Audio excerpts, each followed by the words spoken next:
Hi, and welcome to the Right to Remain Silent podcast. I'm Jim Weber, your host and guide through actual accounts of intriguing and fascinating true crime stories as told by the law enforcement professional that experienced the event. The Right to Remain Silent podcast makes no exaggeration of fact, doesn't glamorize details, or sensationalize reality. The format here is basic. Real stories from real cops. Lastly, please don't forget to like, follow, subscribe, and share.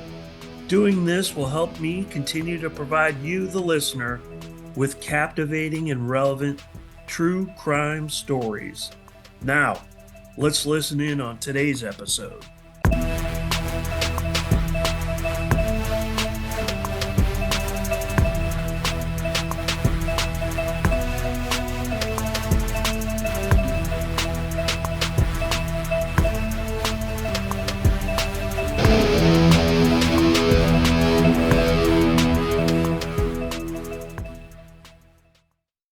Hi, welcome to today's episode of the Right to Remain Silent True Crime Podcast. I'm your host, Jim Weber. Today's guest is Scott Payne, a retired FBI special agent who served with the Bureau for 28 years. Scott really needs no introduction in law enforcement circles. He's just released a top-selling book that dives into the unbelievable moments of his career. And if that weren't enough, he recently dropped an episode on the Joe Rogan Experience, episode 2295, along with other top-notch podcasts. I'm thrilled to have him here today to talk to us about his career. Scott, welcome. Thank you for having me, buddy. Absolutely, absolutely. Well, hey, typically, I don't do this, but I wanted to mention this since I'm talking to you today. The nicknames. You've got some cool nicknames. uh, Big Country. I mean, that's pretty evident. You're a big dude. You've got that accent, that Southern drawl, so that fits. And then recently, the Hillbilly Donnie Brasco. I know you didn't coin that yourself, but I think that's a pretty appropriate nickname.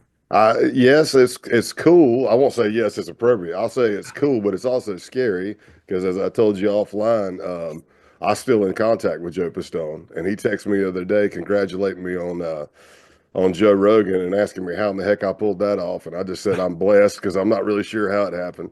But I made sure I let him know. I said, "Hey, boss," I call him boss man. Hey, boss man, I just want you to know I never said Hillbilly Donnie Brasco. I would never use that.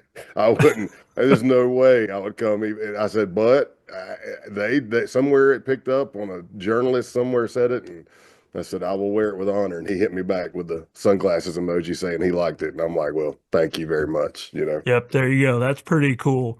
Well, hey, for listeners that aren't familiar with you and your work, what I want to do is read your bio. Would that be okay? Sure, man, knock it out. All right, here we go. Scott Payne is a retired FBI special agent with a distinguished 28-year career in law enforcement. His extensive experience includes investigating drug trafficking organizations, human traffickers, outlaw motorcycle clubs, gangs, public corruption, and domestic terrorists. Beyond his investigative roles, Scott served as a SWAT team operator and was an instructor in firearms, tactics, and undercover operations. Throughout his career, he led numerous long-term undercover investigations, infiltrating groups such as violent motorcycle gangs and domestic terrorist organizations. Since retiring, Scott has continued to contribute to law enforcement by teaching undercover and tactical courses and has authored the memoir Codename Pale Horse: How I Went Undercover to Expose America's Nazis. Scott, that's an incredible bio. And again, once again, hey, thanks for being here. All right. I appreciate it. It's always considered an honor anyway. So Yep. Good deal. Well, let me ask you this, Scott. Let's start with why did you get into law enforcement? What kind of drew you towards that career, and then how did you eventually decide to get into the FBI? good question. I went to college basically so I could have 4 more years to figure out what I was doing because I had no idea what I was going to do with my life. I was good at partying and then and I wasn't too bad at football. Yeah. But I got into a college and you're taking electives, and somewhere in there, I had a criminal justice class, and man, I really liked it. And at that point, I'd probably changed my major like two or three times.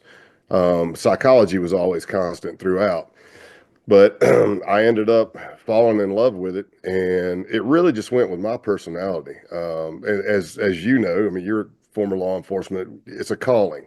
Generally, it should be a Right. calling, right? There are Right. those that get into it for whatever reasons, but it's a calling. And if I look back on my history on this earth, I I wasn't a bully very much. Of course, as a stupid kid, I've bullied some people, and I'm not proud of that, but I was kind of more of a bully of bullies. I was always the underdog. I love taking up for the underdog. So even on college football team, if you've got a walk on and you know that person's not going to start, they're not going to start. They don't have the Right. skill set, but they got heart. And look, they're part of our team, but you see like a starting player just pummel them to the ground. It's like preying on the weak. I would be Right. the guy. I would be the guy that would come full speed after the whistle even blown and just check them right in the ear hole. Yep. But Yep. and that's not. I should preface that with that's not trying to say I'm tough, because that's not it at all. It's just you have that feeling and that need. So at first I thought I was going to be a lawyer, but that lasted probably about 2 weeks because I realized I'd be a terrible lawyer. As I've said on other interviews, I'm like, if I was a defense attorney and you told me you did it, I'm probably just going to go up and tell everybody you did it. I'm not going to lie for you, so that's Yeah. not going to bring Yep. me a lot of clients. And Right. then if I was a prosecutor, I pictured myself like grabbing them like Sam Kinison or something, shaking them, say you did it, you did it. Yep. Yep. And then I was already bouncing in college, so you're starting to. I'm working a lot with cops because cops are working the doors of the bars. Sure. They're certifying us in pressure points and control tactics and things like that. And I mean, once I did my first ride along, that was it, man. Jim, I was in. Once I did a Wow. ride along, man, I was it. I was hooked. You were sold on it. That's it. So, what was the first department or agency that you got into? I applied with like four different ones, I think, in South Carolina. I came out of college with a 3.8. I know I look and sound like trash, but I came out of college with a 3.8 average my last 2 years. So on the That's pretty dean's list awesome. playing NCAA football, and I couldn't get hired in South Carolina because I mean, it was the climate at the time, but they weren't hiring white guys. Yeah. So I got picked up by Greenville County Sheriff's Office, which oddly enough is where I grew up in South Carolina. And yeah, I went with the Greenville County Sheriff's Office. I was uniform patrol for 3 years. And then I got a vice and narcotics squad. And once I did that, now you're learning how to run sources. Now you're making dope buys. You're getting certified in the state certification class for undercover techniques. And then I got the bug. Yeah. And on from there. So then once you move on from that department, you find interest in the FBI, right?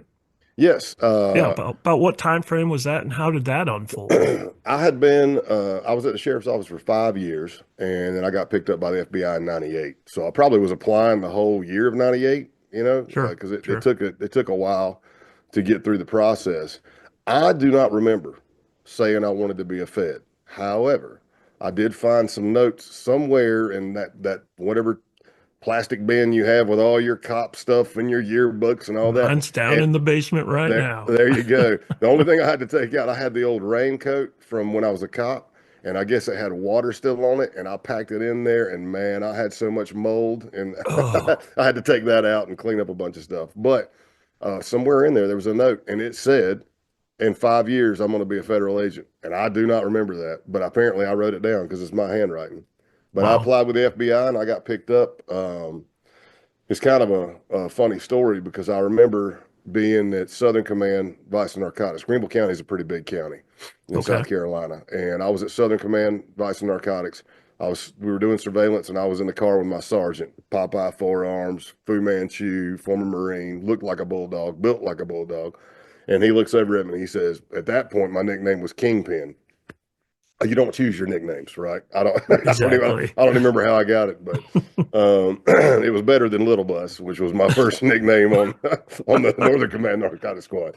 But he said, Kingpin, if I was a single man like you and I had a college education, He said, I would put in for the FBI and I would request New York as my first office. And I remember looking at him, Jim, I'm like, are you insane?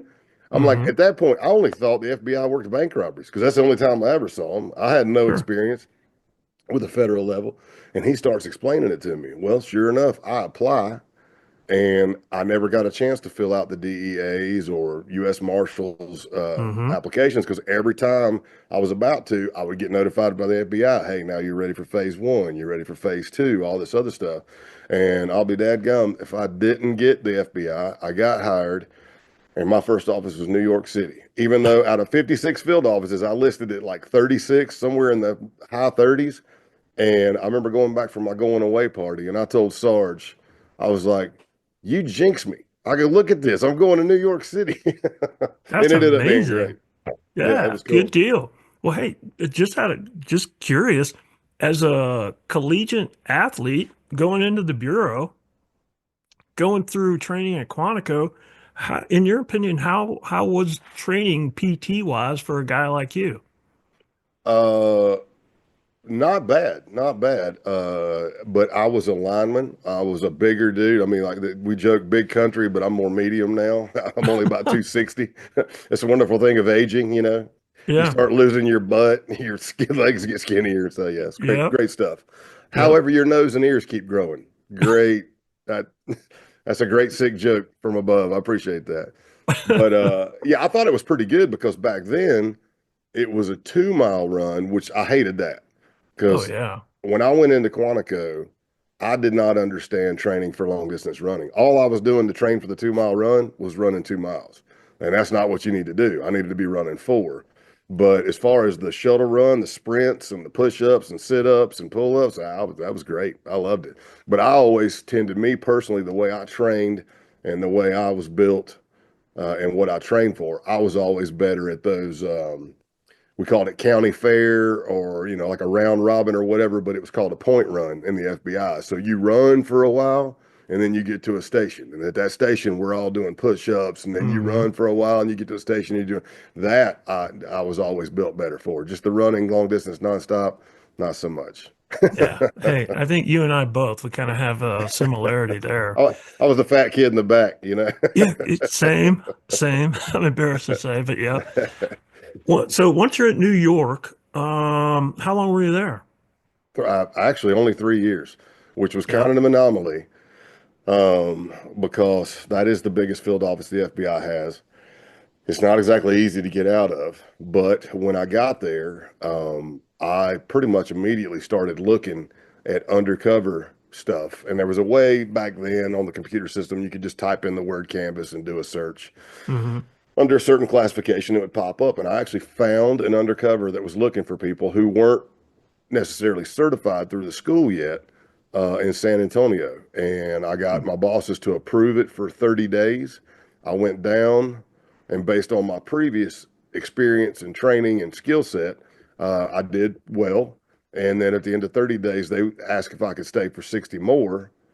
And then New York, at least from what my understanding, the very top people reluctantly signed it for 60 days. But by the end of that total of 90 days, because I was the primary undercover, and they write me up for transfer to the San Antonio division. So that's how I got out of New York so fast.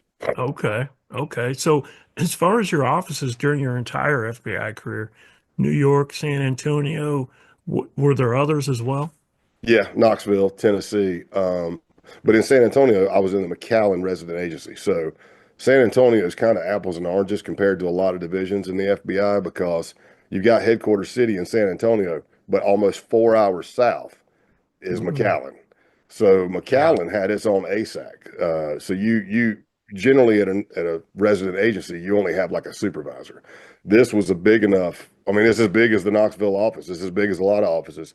And you had an ASAC, and that ASAC, assistant special agent in charge, that guy or gal ran McAllen, Brownsville, and Laredo. So it was kind of like a mini office within the office. But I did my Wow. 6.5 years on the border. Wow. Yeah, that's a lot of work.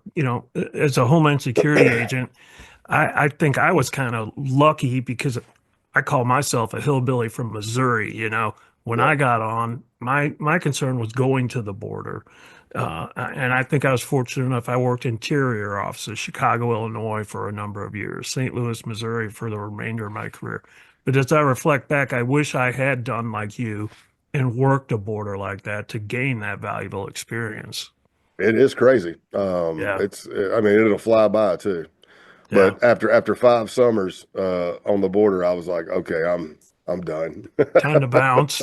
I was waving the Yeah, white flag. I'm like, dude, yeah, your yeah. AC never shuts off. You have to go out and the PVC pipe that comes out off the everything's on a slab. So your AC unit's in the attic and that drain pan, once a week, you got to go out there and drain it, the excess water because there's so much condensation because the AC never cuts off. But hey, Wow. it was great. I mean, Yeah, that's still a lot of my friends' home. It was my home. I got married there. Both of my daughters were born there. So yeah, it's great yeah. times for us. Good deal. So as you're in the bureau and you're working some undercover stuff, not only are you an agent working cases, you're working undercover cases, but you're also taking on collateral responsibilities, right? You're Hmm. doing firearms, you're doing, did you say defensive tactics Hmm. or whatnot? So you're pretty busy in the grand scheme of things as an agent, right? Yeah, I say it jokingly, but very serious at the same time. I'm not a smart man. And I love doing more than one thing. So, a lot of people don't know all that stuff's voluntary. Case agent, you're supposed to be a case agent, and that's all you're required to be when you come in the FBI. But barring we can get off on some tangents of like different directors and their weird process that they thought was going to work. But Hmm. generally, you're a case agent, and that's it. So even in McAllen, uh, I was leading all the firearms and tactical training for McAllen and Brownsville resident agencies. I was on the SWAT team. I was a principal relief supervisor on a very reactive and enterprise squad. It was the gang and criminal enterprise violent crime squad. So, I mean, we're fielding 3, 4 kidnapping extortions a week at some points, going up on every phone, dealing with trying to just get people returned back to the United States from the cartel. So yeah, Yeah, it was but I loved it. But in the book, I get into it deep and specific. But I've been teaching since roughly 2008 this block of instruction that covers a 3-year period of my life where I did too much. I mean, I'm not saying I'm better than anybody else, but I met my threshold. I found it that day or that at the end of those 3 years, and I did the face plant, man, for about a yeah. week, slept, and I got put on timeout. But yeah, I'm an idiot. I like to. I'm a workaholic, and once you crash, I mean, for me personally, I had to figure out how did I get here, what happened, how can I get back to what I was if I can, and how do I keep this from happening again, kind of thing. Yeah, and I want to address that a little bit later on in our conversation here. I Sure. think that's an important learning point for law enforcement, and it's an important learning point for listeners that are not law enforcement to see what individuals like you and law enforcement in general encounter and go through and how they deal with it. So I definitely want to address that. I have to say, in preparing for today's conversation with you and reading your book and listening to some of the podcasts that you've been on, it was really difficult for me to kind of rein it in and target specifically what I wanted to talk about with you today. But I think what I'd like to cover is your investigation called Operation Roadkill and your undercover involvement in that investigation. So, and if we have time and you're comfortable with it, then maybe we can address your investigation at the base. All of these things mentioned in your book, and we'll discuss your book here towards the conclusion of today's conversation. But would you be good with that if we start with the roadkill and you kind of walk us through that? Yeah, absolutely. All right. Well, why don't you just tell us how, how that came about, how you learned of this specific investigation and how you got involved. And I'll kind of let you just take the reins here and talk about it. So by that time in my career, I'd already done a lot of undercover, starting at the state and local level. And even in the FBI, the one I did that was classified that got me transferred out of New York to San Antonio, I was full time, primary undercover, full time, 24/7, lived and worked the job. in San Antonio. And then I'd landed some other cameos. I'd done small cameos when I was in New York City. So I'm building up. I'm getting to know people, right? And my name's starting to get known. You go back and you participate at the undercover school. Now you got your Joe Pistones there. You've got your Steve Salmaries, Juan Jacksons, all these people that have done amazing undercovers and done so much for the undercover program in the FBI. But what I started finding is even the senior undercovers that were coming from their divisions, they weren't just there to help put on the school. They were there to meet and learn about new undercovers, and they were kind of recruiting. And that's kind of how my name started getting out there. And I think I don't know, I can't remember if I got an email or a phone call on the Outlaws case in Boston. Originally, I'd been called about one in the Atlanta division, and I said, yeah, I want to do it. And then something fell through, and I remember they said, yeah, it's not going to happen. So I went and donated all my hair to Locks of Love. I trimmed Mm, everything up because it's depending on what decade we're in the FBI and who your bosses are. Do you get to walk around with a long hair and a ponytail? Not necessarily. So anyway, I shaved it all off, and literally, I think I was on another undercover, and I get the call for the Outlaws. I'm like, "Ah, man, I shouldn't have cut my hair off. can I glue But this stuff back on? I know, right? Because I mean, I didn't do it for a case. That's me. I've had long hair the majority of my life, and now I'm barely hanging on to what I got left. But I may end up with just a little ponytail right here by the end of it. But I get the call. I go up. I interview. I'm meeting with, of course, FBI, local task forces, local departments. DEA was attached to the case. I think ATF was there in the beginning, but you're just getting questions. You're fielding questions. It's like, hey, why do you think you'd be good for this? What would be your game plan? This is what we've got intelligence wise. And we all sat down, and I don't know how many they interviewed, but I got picked. I had a mentor of mine who went by the nickname Bo.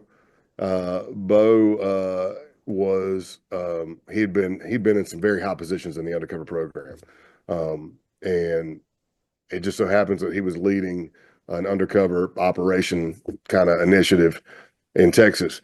And I was there after I'd done the interview for the Outlaws thing. And while I was there with him, it just so happens, divine intervention or whatever you want to call it, he gets a call from the undercover coordinator of Boston, pinning him down, saying, what do you know about Scott? Would you suggest him? Because I lived in his region. So he was kind of like, Mhm. over me. And he vouched for me. And he told me, he said, man, I got pinned in a corner and I was asked, would I work with you? Would I personally vouch for you? And he said, I said, yes. He says, so don't F this up. And I'm like, all right, no pressure. Right, And, uh, exactly. and, and that's kind of how it happened. We started, um, building a case. And I mean, sometimes these cases, just on an undercover standpoint, it could be 4 or 5 months before you even meet somebody, because you're Right. doing all the prep and getting everything squared away. Because for the listeners that don't know, let me compare it like this. If I'm going to go on a street level and I'm going to pose as a drug user or whatever, and I'm going to buy from you, we're going to do, not that many buys, and then we're going to hit it with a search warrant or jump out or whatever we're going to do. But what if that turns into a deep undercover? And you've planned poorly, and you went in, and now you're the main guy, and you come and we go, hey, now this case is just say the case is going federal, and we're like, oh, Jim's already in there, man. He's already friends with these people, but we dive into your backstory and your backstopping, and it's not going to pass anything. We got to pull you out, and we got to Right. insert somebody else. So um, when you're doing deep cover, there's a lot of planning. I mean, as I got longer in the tooth and all of my aliases were fully backstopped and all this other stuff. I mean, then I can kind of pick and choose and hop on because you're kind of used to it. But I went up there with their intelligence. We knew that the Outlaws, that particular chapter they were looking at, went to this strip club called Foxy Lady. And what I did is I knew the industry. I used to bounce in it, and I went up there and hung out at the bar a couple of times, few times by myself. Do what I do. I mean, I just started working the crowd, talking to the bartenders, whatever, just being a regular. Sure. And then so come time to finally make that approach, hopefully, to the Outlaws for our first swing. We're having the batter's box. We're getting ready to take a swing. I'd already been there a few times, and that's what happened. The night they came in, again, for the listeners that don't know, I'm sure they know from the stuff you talked about because you talk about biker stuff, but most clubs have a mandatory meeting once a week, and they refer to that meeting as church. So they were finishing up their church meeting, and surveillance team tells me they're like, "Hey, they're on the way. Looks like we're following them. Looks like they're going to Foxy Lady. Cool. I'm already in there. I'm at the bar. I've already got people laughing. I'm doing whatever I do. Um, Nothing that was taught to me, Right.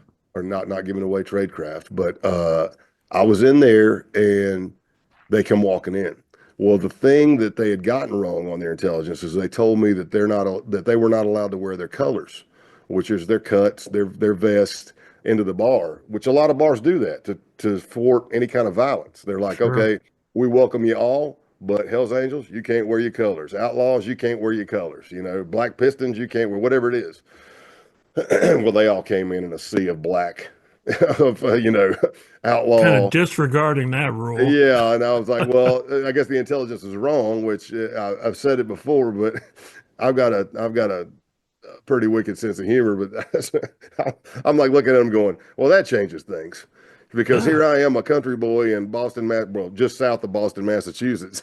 That clearly this accent stands out, and what am I going to do? Walk up to the whole back bar with 13, 15 outlaws and say, "You boys ride? Y'all want to go for a spin? You want to?" And then I get smacked in the face and jumped. So it Right. changed things. So I was just trying to just they had intelligence of this one guy whose road name was Spanky, and they said that he loved to be the center of attention. He loved being surrounded by big dudes. He was a former president. There was some scuttlebutt that they were looking, which we figured out it was true, that they wanted to create a outlaws chapter in Cape Cod. And the Hells Angels were already there, and they knew that if they did that, they were going to have muscle and people who could handle themselves, because there's going to be some fighting Right. and some wars. And that's kind of what they were recruiting me for after we met and I got in there, me and a couple other dudes. But anyways, the information was that Spanky, loved to be the center of attention, and I'm an attention getter usually. Sometimes my boisterous personality does not please people. Sometimes it does not fit for the situation, but it's me. I don't know what else to say. It's you got to know who you are and be honest with yourself, and that'll help you be better at undercover or any job you do in life. Exactly. So yeah, I was over there mouthing off, people laughing, and you could see him staring. Like you could see him starting to bite. I'm out here Hmm. dangling the bait. And you could see him like, well, who is that guy? He's And I eyeing get, you up. yeah, and I mean by that time I was at that point in time I was probably like six. I'm 6'4", but with boots on, what, 6'5", 6'6", Hmm. maybe. Um, Barring if I'm wearing Kiss platform 7-inch boots. Depends on the boots. Which would have been cool. Come walking in with some 7-inch demon boots. I got these from Gene Simmons. Right. Um, but he starts looking over, and I'm probably like 280, 285, and he's just like staring and staring. He finally yells over. He's like, "Hey, where the F are you from?" And I'm like, and of course I didn't answer to the first hey. It's like a dating game. I'm playing hard to Sure. get. Yeah. And he yells and I respond. I say something stupid. I said like South Boston, so I'm from the South Boston. Uh, Right. and then he's like, "Hey, aren't there some storms?" We just go back and forth. I can't remember who sent a beer to who first or a drink to who first. But he eventually calls me over, and I end up over there in the sea of black. And he's like, "Who are you, man? What are you doing, man? Blah blah blah." And we start shooting the breeze, and Jim, it just real fast. I mean, once he met me and was talking to me, he's like, of course he's big leaguing. He's like, "Here's some business cards. We're having the Lobster Fest. It's the Northeast Regional. You come back in town. You call any of these three numbers. You tell them you're my guy. You're welcome to come to the Lobster Fest," which was cool. And then I go to the bathroom that night, and uh, if you go in a lot of those bar establishments, when you go to a men's urinal, for the listeners that don't know, there's usually like the plexiglass box. There's ads. Sure. This dancer's coming, this concert's coming, blah blah Right. blah. Wednesday's wing night or whatever the heck you want. And the bathroom was empty. and I'm taking a leak, and the door swings open, and this big dude comes in. I mean, he's jacked. He's not quite 6'4", but he's jacked. And Mm-hmm. and I'm picking all this up from a plexiglass reflection. I'm like, all right, gray shirt, black trim, completely sleeved out on the left arm, three big hoops in his ears, and I'm watching him, and he's leaning down, clearing under the stalls, and he's opening the doors, making sure nobody's in there. And I'm like, ah, here we go, man. I'm getting ready to get Mm-hmm. jumped. And he walks up right behind me, and I'm just looking in the reflection, kind of trying to be nonchalant. And he ends up not jacking me, but he does walk right up next to me, and which is weird in itself, right? All kinds Yeah, of urinals exactly. open. Oh, You don't walk right up next to me. That's two a, dudes in a restroom there like that. that's like this is an unwritten rule, man. You take one farther away, Yeah, but yeah, you're but violating the space. but he says, what brings you to Massachusetts? And here's the thing: if I would have been bluffing about any of my stories, and I didn't have anything, he would have nailed me that first night. Because when I said I was based out of McAllen, he goes, "Oh man, I've been to Brownsville, I've been to McAllen." I'm like, Mm-hmm. "Oh," and I said, "I grew up in Greenville, South Carolina." He goes, "Oh man, I've been in Spartanburg," but he had been. He fought dogs, and he did the circuit around the United States. About everywhere I said I really was from or my backstory, he knew Sure. something about it. Um, and that Wow. guy's name was Scott. And what I found out about Scott, or what we found out about Scott, was the Outlaws wanted him bad, and he was patching to be an outlaw, but he was also doing some stuff with like mafia type stuff. We never were able to confirm or deny. Mm-hmm. But the story I got was somewhere in there, uh, it was a conspiracy roundup, and he was linked into it, and he had to pay an enormous amount of money to an attorney to get out of it. And he had four daughters at that time, and he said he wasn't going to join the Outlaws. He did his thing. He would do jobs for them, kind of stuff. But I can tell you this, Jim, that was one of the most well-respected guys in all those towns. I Really? watched Scott Town.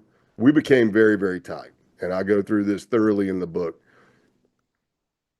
It's I'm not going to say it's good, and I'm not going to say it's correct in undercover training, and we shouldn't do it. But at the end of the day, I'm human and I'm me.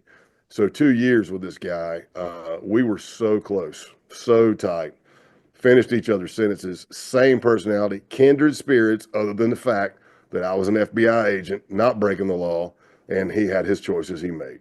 Right. But I watched that guy behind a locked door at a clubhouse filled with outlaws challenge every outlaw. I mean, like saying, anybody that wants to step, I will smash every one of you MFers in here. And I'm sitting there watching, and everybody's like, hey, Big Scott, calm down, man. Calm. Nobody broke bad on him. And I was like, so Mhm. that's a legit dude.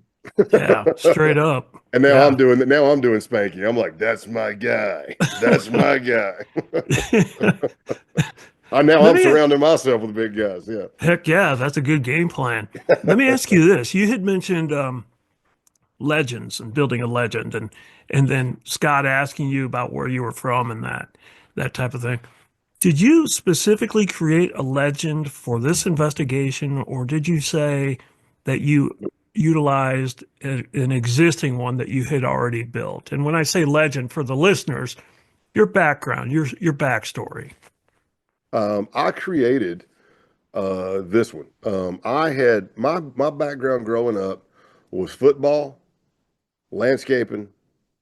I did work at a car wash for a very short moment, and then I was a bouncer and a cop. So, what do you pull on to make yourself believable to travel the United States working? Because it's not going to be for landscaping, especially Right. going to Boston. What am I going to do? 3 months out of the year I'm mowing, and after that it's snow Right. shoveling. I don't know. Right. But yeah, what I did is I knew that I was limited. So I went and I was on vacation, but I'm down in Charleston, South Carolina, and my stepdad was in the construction business, and we're going out, and it just kind of, it's not that I planned it. Again, in my world, it's divine intervention, my belief system. But I start running into these guys that make me sound preppy. They're so country. I mean, Oh they're wow. talking, they're like, hey man, blah, blah, blah, blah. But they got a grading business and they're millionaires. And I'm like, you're a millionaire? I mean, you do not sound educated. You know what I mean? Right. But I started learning, and I said, hey, can you help me come up with something with my background that would be good to where I could travel. He said, man, how about a heavy machinery operator or heavy equipment operator? And I'm like, okay, man, I can drive anything with wheels on it. And then we start diving. I said, start quizzing me. Let's start diving in. And man, like one brand forward is actually backwards, the other brand backwards. If I'm like, I'm out. I can't. I said, it's too much. I said, Too much I'm not thinking gonna, and knowing. I'm not gonna be able to sell this. Yeah. And then he started talking about being a site survey specialist. And I'm like, well, what is that? And he goes, it's what you know, landscaping. He goes, investors pay people. He said, you can do a lot of it online back then. You can do even more now, obviously. But back then, we're talking 20 years ago, roughly.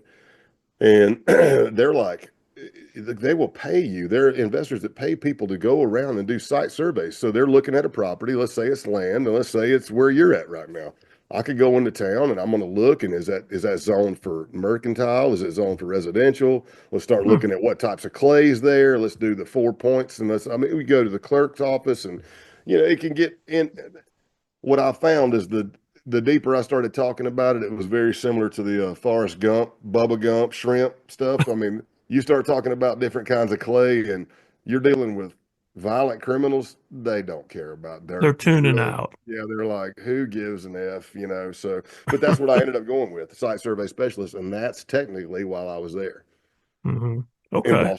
Boston. All right. That's a great cover. That's a great story. Yeah, I was just curious about that. So walk us through, continue on, after that encounter with Scott, like how does it go for you and how does this unfold? Well, I come back for clearly the case team is ecstatic. You come Hmm. in. You come in with if your case team's a good case team, you should have some goals. So if I'm coming in this week and you're my case agent, and you know this, but I'm saying it for your listeners. Yeah, But exactly. if I come in and you're my case agent, number one, uh, I'm gonna and I learned this by experiencing it done the way I didn't like it. So when I'm the case agent and I'm running undercover, if you're my undercover, you come to town, man, I've already got your money, I've got all your recording devices, we got everything ready. So when you get off the plane or you get out of your vehicle, you're ready to work, and so are we. Um, and I I come back. They're all ecstatic. I come back for the Lobster Fest. I'm sorry. So the goals, you got goals you set up for the week. It might be like A, B, C, D. We might accomplish every one of them the first night. We might not accomplish any of them the whole week, but at least we got something, right? Right. So we're excited. I come back. I go to the Lobster Fest. By that time, I'm getting even tighter with Scott. And Scott said, "Hey, just come pick me up." I'm like, "All right, man." I'll pick him up at his house. We go to the Lobster Fest. And I mean, I'm talking hundreds and hundreds of outlaws and bikers from all over the Northeast and beyond. And if for the listeners, if you think you get scrutinized as an outsider walking into a club or a gang, even if you get to know that group, that chapter, that local gang unit, when you go to another meet and there's more members, you're scrutinized 10 times more. And I remember walking in, bigger guy, and I'm walking in behind Scott, and they're like, "Hey, big Scott!" Everybody's hugging, and I'm walking in behind him. They're like, "Who the F are you?" And I'm like, I guess I'm his bitch today. I'm like, I don't. I went total soft. I was like, "Hey, I'm just his bitch. I don't even know where I'm at." And it's a funny side note.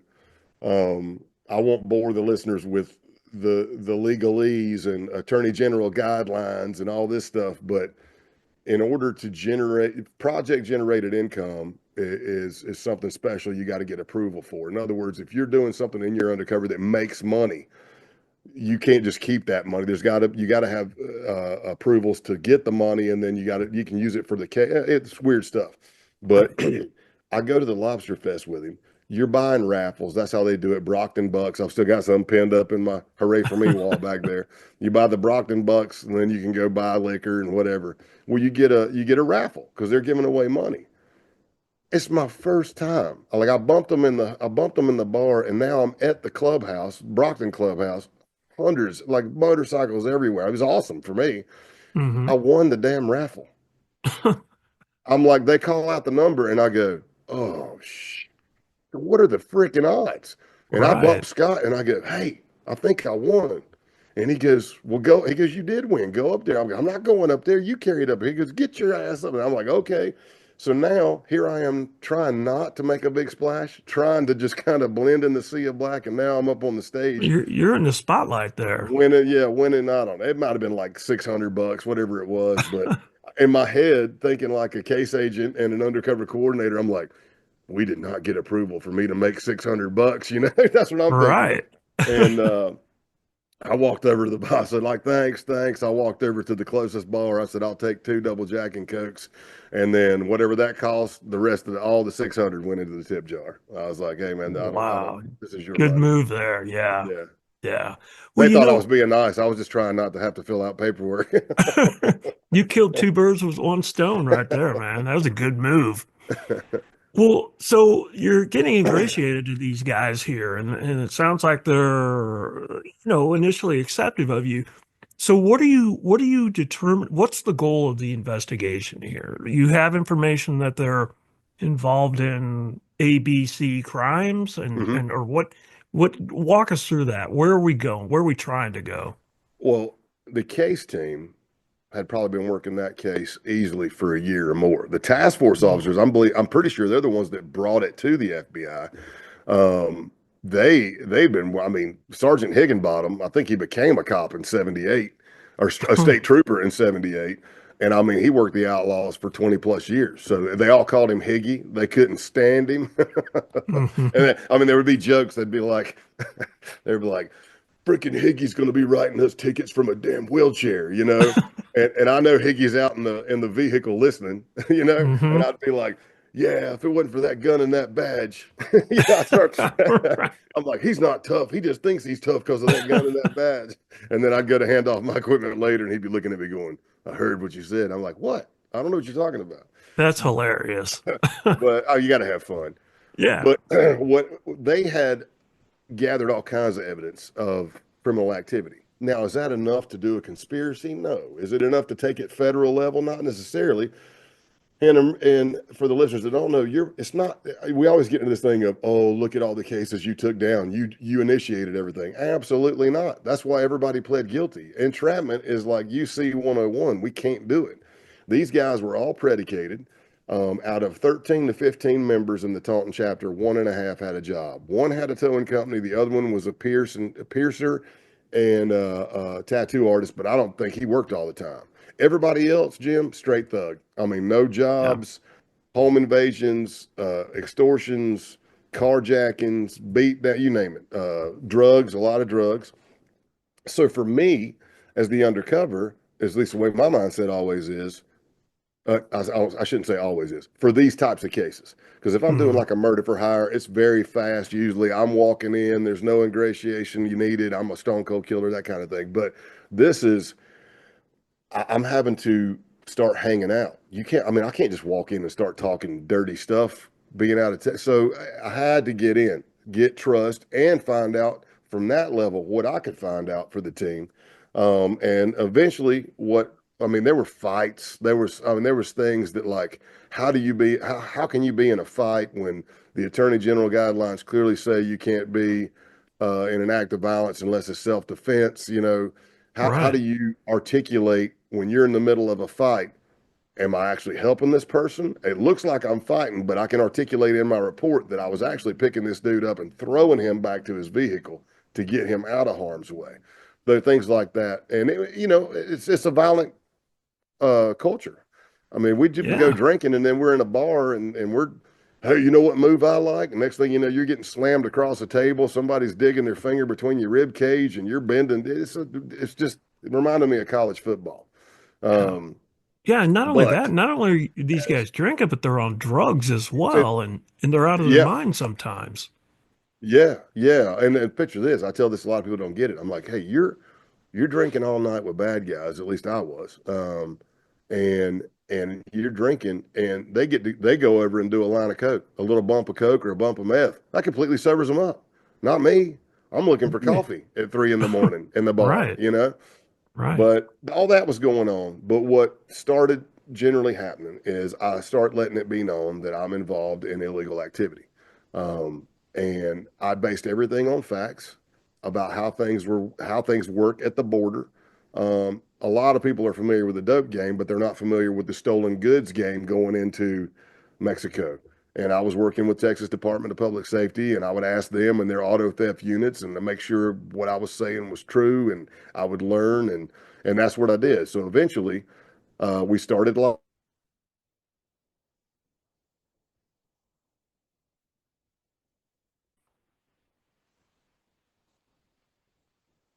back on. Gotcha. Okay. It We'll did just it did lag for 1 second because you said something and it kind of lagged, and then I was like, well, maybe that's on my end, and then it dropped. nope. For some reason my Wi-Fi just or my internet just dropped, so I That's apologize. okay. We'll Well, I just pretty much know pause. where I was at. Okay. We'll go ahead and pick it up whenever you're ready. Okay. So, um, in the Rio Grande Valley, that section of Mexico at that time, it was very well known that the cartel loved V8 4x4s, whether it's a Suburban, uh, 1500 truck, whatever, V8 4x4s and Harleys. My Oh, insurance on my Harley, my personal Harley from New Jersey, like right at the river in New York City, what I was paying for insurance there compared to what I paid when I moved to the Rio Grande Valley, it was almost triple or more. And I remember wow. calling USAA going, "What in the heck? What is this bill?" And they're like, "Yeah, so Harleys get stolen a lot down there." I'm like, I "What would the heck?" imagine. Yeah, so that's what we were doing, and they would report the stuff stolen, and then we do a couple of jobs. Now I'm gaining their trust. They're making money, and now they're bringing in other brothers and sisters. And then next time I come back to town, now I've got more vehicles. And it's I don't want to say it's a gray area, but I can't sit here and tell you, look, man, I want F-350s, and then we got Right. 10 F-350s stolen from a lot because I kind of generated that, right? Right. But they were moving all kinds of stuff. And then as I start gaining more and more trust, now they carjack somebody. And that's a Hmm. serious offense. And they Absolutely. call me and they're like, "Hey, they call me Tex because I was out of Texas and very original. But I'm like, they're like, "Tex, we got to get rid of this vehicle." And I'm like, "Okay, I got it, man. What do you want? Here it is." And they're like, "Man, we took this dude, we took it at gunpoint, blah, blah, blah. We almost killed the guy." And he said, "We think it's got a tracker on it." I said, "Don't worry about it. I will get rid of it." And and I did. So they thought. Sure. And then it just keeps going. And now I'm buying dope. And then meanwhile, the case team is on a wiretap. They're on a Title III wiretap of the president. And now they're picking up dope stuff. So now we're trying to just we're building a case. We're going where the case takes us. And yeah, so that was the most of it. It was a lot of that. I bought dope. I did start learning of like home invasions and like they almost killed a guy and the guy almost killed Clothesline, one of the guys I befriended. And but when the guy like they here's the thing. They hear in the criminal world, right? It's like sharks looking for blood in the water. They hear that so and so's got a boatload of money, like 150 grand in the safe, and they're immediately going, "We're going to go hit him." That's the next thing in their head. We're going to go hit it. Right. So they go and they break into this house and they're actually trying to uh, steal it. And I can't remember if a fight broke out or what, but somewhere in the tussle, the victim pulls out a gun, points it right at Clothesline, pulls the trigger, and it doesn't go off. It's just click. Oh, But he doesn't see that as divine intervention, you know. yeah. He Yeah. just kept doing what he was doing, but stuff like that. And then we get to the big point of the case where we're now a year and a half in, and we're now up in the ante. And I'm saying, look, because most of them are already predicated for drug deals. We've already got that. I bought small stuff. I mean, like I'm not gonna. I mean, it doesn't make a lot of sense for me to come from the border and buy a kilo in Massachusetts. Right. That's upside down and Exactly. That wouldn't backwards. make sense. Yeah. So I bought a couple of things, while I was there just to kind of get stuff going. And there was a lot of talk of weapons and grenades and, illegal firearms, but none of that ever came to fruition. But now we're at the point to where we're going to do a drug protection. And that was kind of common back then. It's been used, as a matter of fact, when we're getting ready to do it. We finally get to this point, and the case team's like, we should lay this out. The United States Attorney's Office, myself, we're all like, okay, it's going to be breadcrumbs. It's going to take a long time. I'm not just going to puke all this stuff out in one sitting and say, okay, I did used to be in the dope game and this is what happened and blah, blah, blah. But as we're getting ready to as we're planning this thing, it's all over the Boston News. It's all over Florida. Uh, a very good friend of mine, mentor, maybe even peer now, I don't know, but Jack Garcia, another great FBI undercover, New Yeah. York Times Legendary. bestseller. Yeah, Jack was doing a public corruption thing and they did a drug protection. So here I am in Boston area and all over the news is dirty cops taken down on drug protection. And I'm like, oh, Mm. we're Gut all punch. like, yeah, we're like, oh, shit. So I do everything in my conscious power to never use the two words drug protection. I say security. I say anything that's not matching what's on the news. Mhm. And that's what we did. And then of course that leads to the big night. Yeah. So you're gathering evidence, you're gathering valuable intelligence. While this is going on, are they recruiting you? Like, do they want you in their organization? And how does that work? What is your team's thought on that? That's a very good question. Yes, they were. It's actually on recording. Um, you got to remember, they think that I am a high-ranking member of an international theft ring, and they're making money off of that.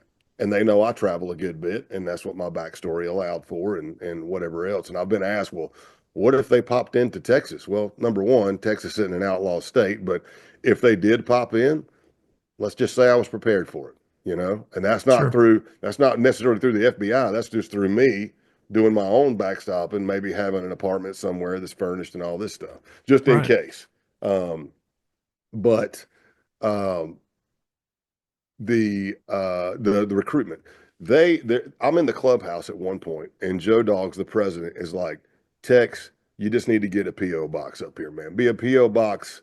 And at first they said Black Pistons, which is like the Duck Club. It's the exact same colors as the Outlaws, except you don't have the skull in the middle. The Charlie is what they refer to it. So you got the Cross Pistons, Black Pistons. Um, and I didn't bite on that. But then I mean, Joe Dogs tells me I should be an outlaw. And he wanted me to be an outlaw. And trust me, Jim, from an ego level, even though we shouldn't have egos, your ego is not your amigo, you know. The I wanted to do it. I wanted it was a, it would Sure. it, I wanted to, but you have to sit back and look at the situation and how many hundreds upon hundreds of law enforcement officers have infiltrated biker clubs, gotten patched, and the case didn't come to fruition, or they lost themselves, or something bad happened, or whatever. It just didn't Right. work. So my idea, and it turns out it was the idea, same, I'm on the same thinking path as a lot of the people that were working the case. They're like, you should patch. And I said, I don't think I should. I said, because if I patch and I'm a probate, and they would try to blow smoke up your tail, they'd be like, oh, it'll be an easy ride. It'll be real quick. That's BS. The bylaws back then, you were going to do 6 months no matter what. It doesn't matter who your dad or your sponsor is. Right. You're going to do 6 months, and it might be an easy ride depending on who your sponsor or dad is. But um, I remember sitting in the clubhouse and they were like, man, you need to just patch with us. And I said, listen, that's very humbling and I appreciate it. I said, but I'm not sure I want to be traveling as much as I do with the bullseye on my back of the Outlaws patch, you know? And I said, and I was being kind of a smart aleck, but I'm like, why would I subject myself to 6 months of just BS? Like, I can't sleep. You're calling me at 3 in the morning to wash your motorcycle, change your oil, whatever, just hazing stuff. That's fine if Right. you got to do it. But why would I subject myself to that and have to sit behind this bar and serve you guys all weekend and pay when I want to drink when I'm sitting here drinking for free right now? And then a lot of them are like, hey, ho, whoa. And I'm like, hey, I'm not trying to, I'm sorry, again, I'm very humbled by it. It's just not, I mean, You're I would looking at it love from a to. business point of view. Exactly. Exactly. And the other thing I pointed out to the team, and I learned later on that at least one of the task officers who'd been working them forever said the same thing. If I'm probating and I'm crashing for the week up there at whatever pad I'm split it with, maybe it's three of us in one apartment, whatever the deal is, and they go, Tex, grab your crap. We're going to go jack this person. We're going to go do this carjacking. We're going to go beat this person down. If I'm probating, I got to go. I can't There's say, no, hmm yeah, I can't say, hey, I tell you what, you guys go do that. When you get the vehicle, I'll get rid of it. It's not going to happen. And I just thought, Right. I saw it as I saw it as possibly setting ourselves up for failure, not It could success. be a big burden. It could be an obstacle to your goal there, I think. Yeah. And they've wised up. I mean, over the years, biker clubs and just gangs in general, or the mafia, have been infiltrated for what, 40 plus years. They go Yep, to trial. How do you think they know about RICO? They go and they learn, and they try to get their operational security better. It's just like some of them have gone now to where you got to be a hang around for 2 years before you can even be prospected. And then when you prospect, it's going to be a year instead of 6 months. And, why are they doing that? You tell me. exactly. Because they You know, know how we operate. Yeah, yeah, you're yeah. exactly right. Well, clearly, what you're saying is valid because, you know, correct me if I'm wrong, but didn't Milwaukee Jack contact that chapter and say, hey, look into this guy? Yes, because it's because we upped the ante. I had laid out the breadcrumbs that we were going to be doing that drug protection. Now they didn't know how much dope we really had, but they, Hmm. especially Joe Dogs, have been hounding me from day one to get a connection, as most drug dealers do. What is your goal as a drug dealer? You want your product to be the highest quality it can be and the cheapest for you. So it's a money game. And he Right. wanted a contact with the cartel to be getting dope straight out of Mexico that hadn't been stepped on. So I offered that opportunity because they already knew I was dealing with cartel because I took all the vehicles and stolen stuff and whatever, guns, whatever it may be. So the night before the gig, and for the listeners that don't know, I mean, we've got SWAT teams involved because we legitimately had 40 kilos of cocaine, real, and 1,000 pounds of weed, real. I know weed's not that big of a deal anymore, but circa 2006 Yeah, at the ish, time, it was a huge deal. yeah. I mean, especially 1,000 pounds, right? Right. So This episode of the Right to Remain Silent podcast is brought to you by Streetwise 360 Law Enforcement Consulting, your go to resource for expert law enforcement training. Whether it's conducting successful criminal investigations, performing undercover work, mastering interviews, conducting surveillance, utilizing confidential informants, or case strategy, Streetwise 360 gives officers the real world skills they need for success. Learn more at streetwise-360.com because knowledge is power in the field. Now back to the so show. of course I said, yeah. I mean, that's what we do as undercovers. I'm going in. And the night before the op was supposed to happen, I go there to the clubhouse. I'm called. I told by Joe Dogs to come. It's the night they're having church. I think that would have been a Wednesday. And I get there and nobody's answering the door. And it was just a weird exchange at the door. Joe opens the door like after me banging on it forever. His face, he don't even open it all the way. He just cracks it and peeks through and says, "Hey, we're not ready yet." Like very weird. Mhm. And if I matched it to the baseline that I knew of him, right? Of his behavior, whether he's Sure. fighting or drunk or whatever. So I go down the street with a probate, and we get a couple of drinks, something to eat, and we come back. Well, we get back, and now I'm waiting, and finally Joe Dog says, "Hey, come on in."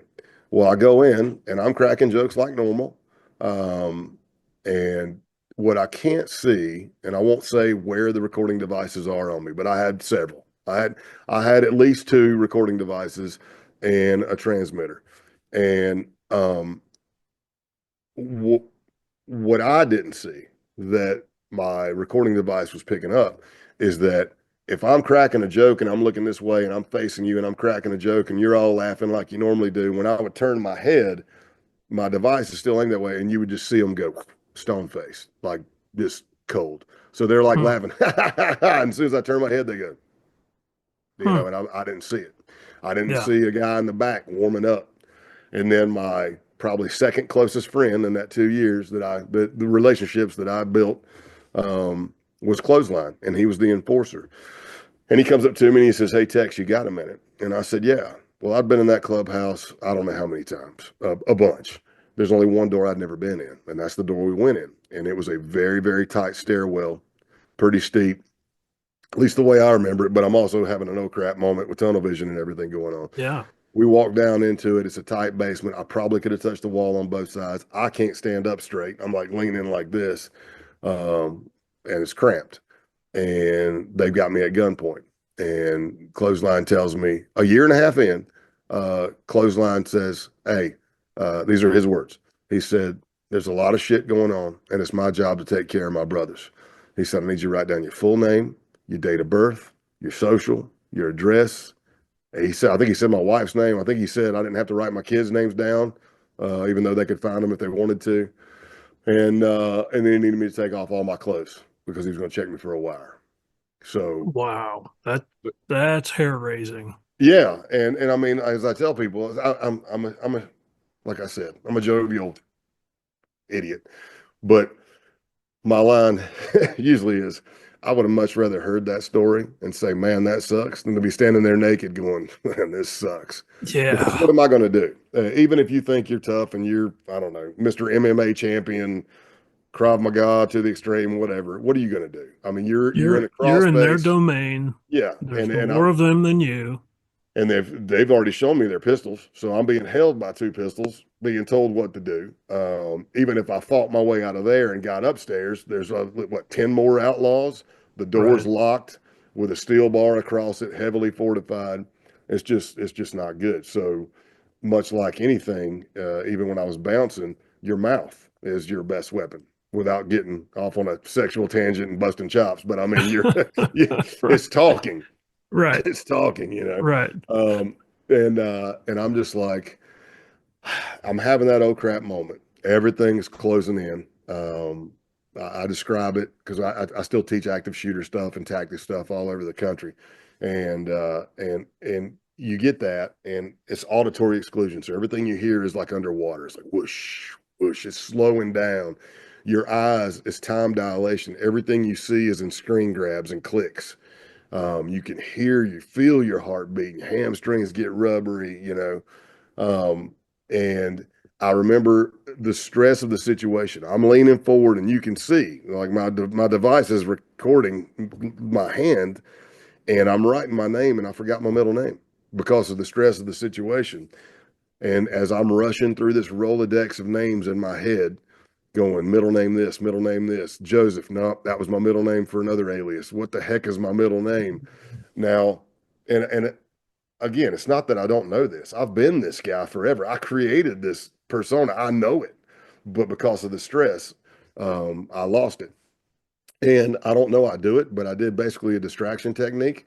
Had I not heard it and watched it in the recording, I would have never known I did it. I would never even agree I did it. But I turn and I say, "And what else do you need?" And he's like, "What?" And I said, "My name and what else?" I don't remember saying it, but that causes them to yell upstairs, "Hey, what else do you need for that website?" So now I know they're probably going to Google me. There was a thing back then called who'sarat.com, Yeah. stuff like that. And I'm like, then I remember my middle name and I write it. So I take off all my clothes. I take my boots off. I take everything on my upper body off. I drop my jeans and underwear down around my ankles. So I'm naked from the ankles up. And he checks me, and we're talking the entire time because I know this guy. As I said, it's probably the second closest relationship that I built for that Yeah, 2 year that's period. a friend, you Yes, know. yeah, yeah. I mean, he's not a friend of Scott Payne, the FBI undercover agent, but he loves Scott Calloway, so we thought. Exactly. So I'm talking to him and I'm looking and I'm hoping what my face is saying, because I'm not saying it with my words, but I'm hoping my face is saying, tell me I'm okay and this is going to be all right.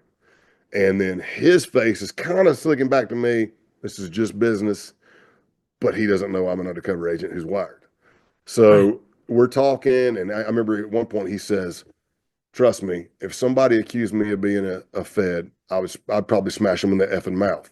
And I said, "I'm not happy." And he said, "I wouldn't be either." And then he comes and he says, "Hey, let me ask you something." He goes, I mean, I've had my doubts myself. He goes, "Wouldn't you be suspect if somebody came to your town and came up to you and started doing all this stuff?" I said, "Yeah, if you came up to me." I said, "But I didn't come up to you guys." I said, "Y'all called me over." I said, "Nobody has to do this. We're not making anybody do anything. If nobody wants to do shit, they ain't got to do shit." And now it Right. didn't sound near this clear as it does right now when I'm telling you. It was more like, Right. "If That nobody stress wants to level was do shit, yeah." I'm like, "If nobody wants to do shit, they don't have to do shit," as I'm crying.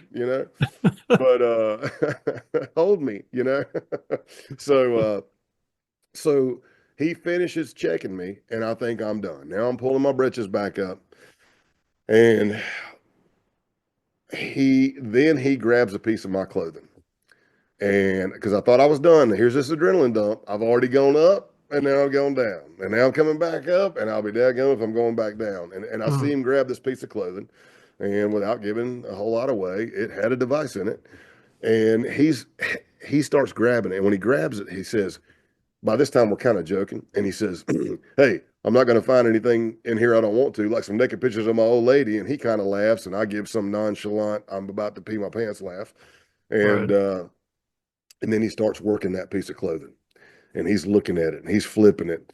And let's just say technology today is way better as it always is. I mean, what your cell phone top of the line in 3 years is obsolete, right? Because they've got Right. something way better, way Right. smaller, Right.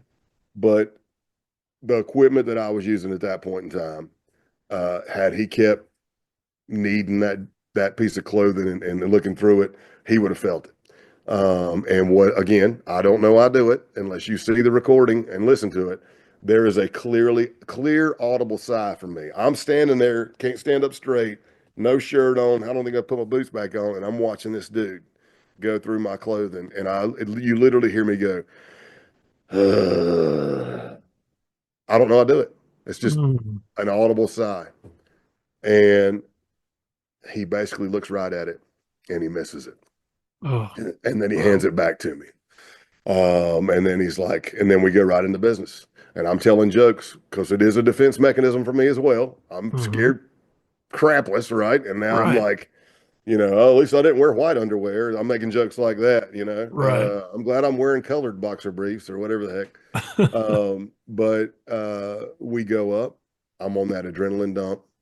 And through the night, I get angry. I take it personal. I go out with Joe Dogs and Big Scott, and I am cussing. I mean, I am in their face. I mean, I'm in Joe Dogs. I'm like, let me tell you something. Tomorrow, if anybody shows up tomorrow, I'm stripping all you sons of bitches. I mean, that's how upset I was Yeah.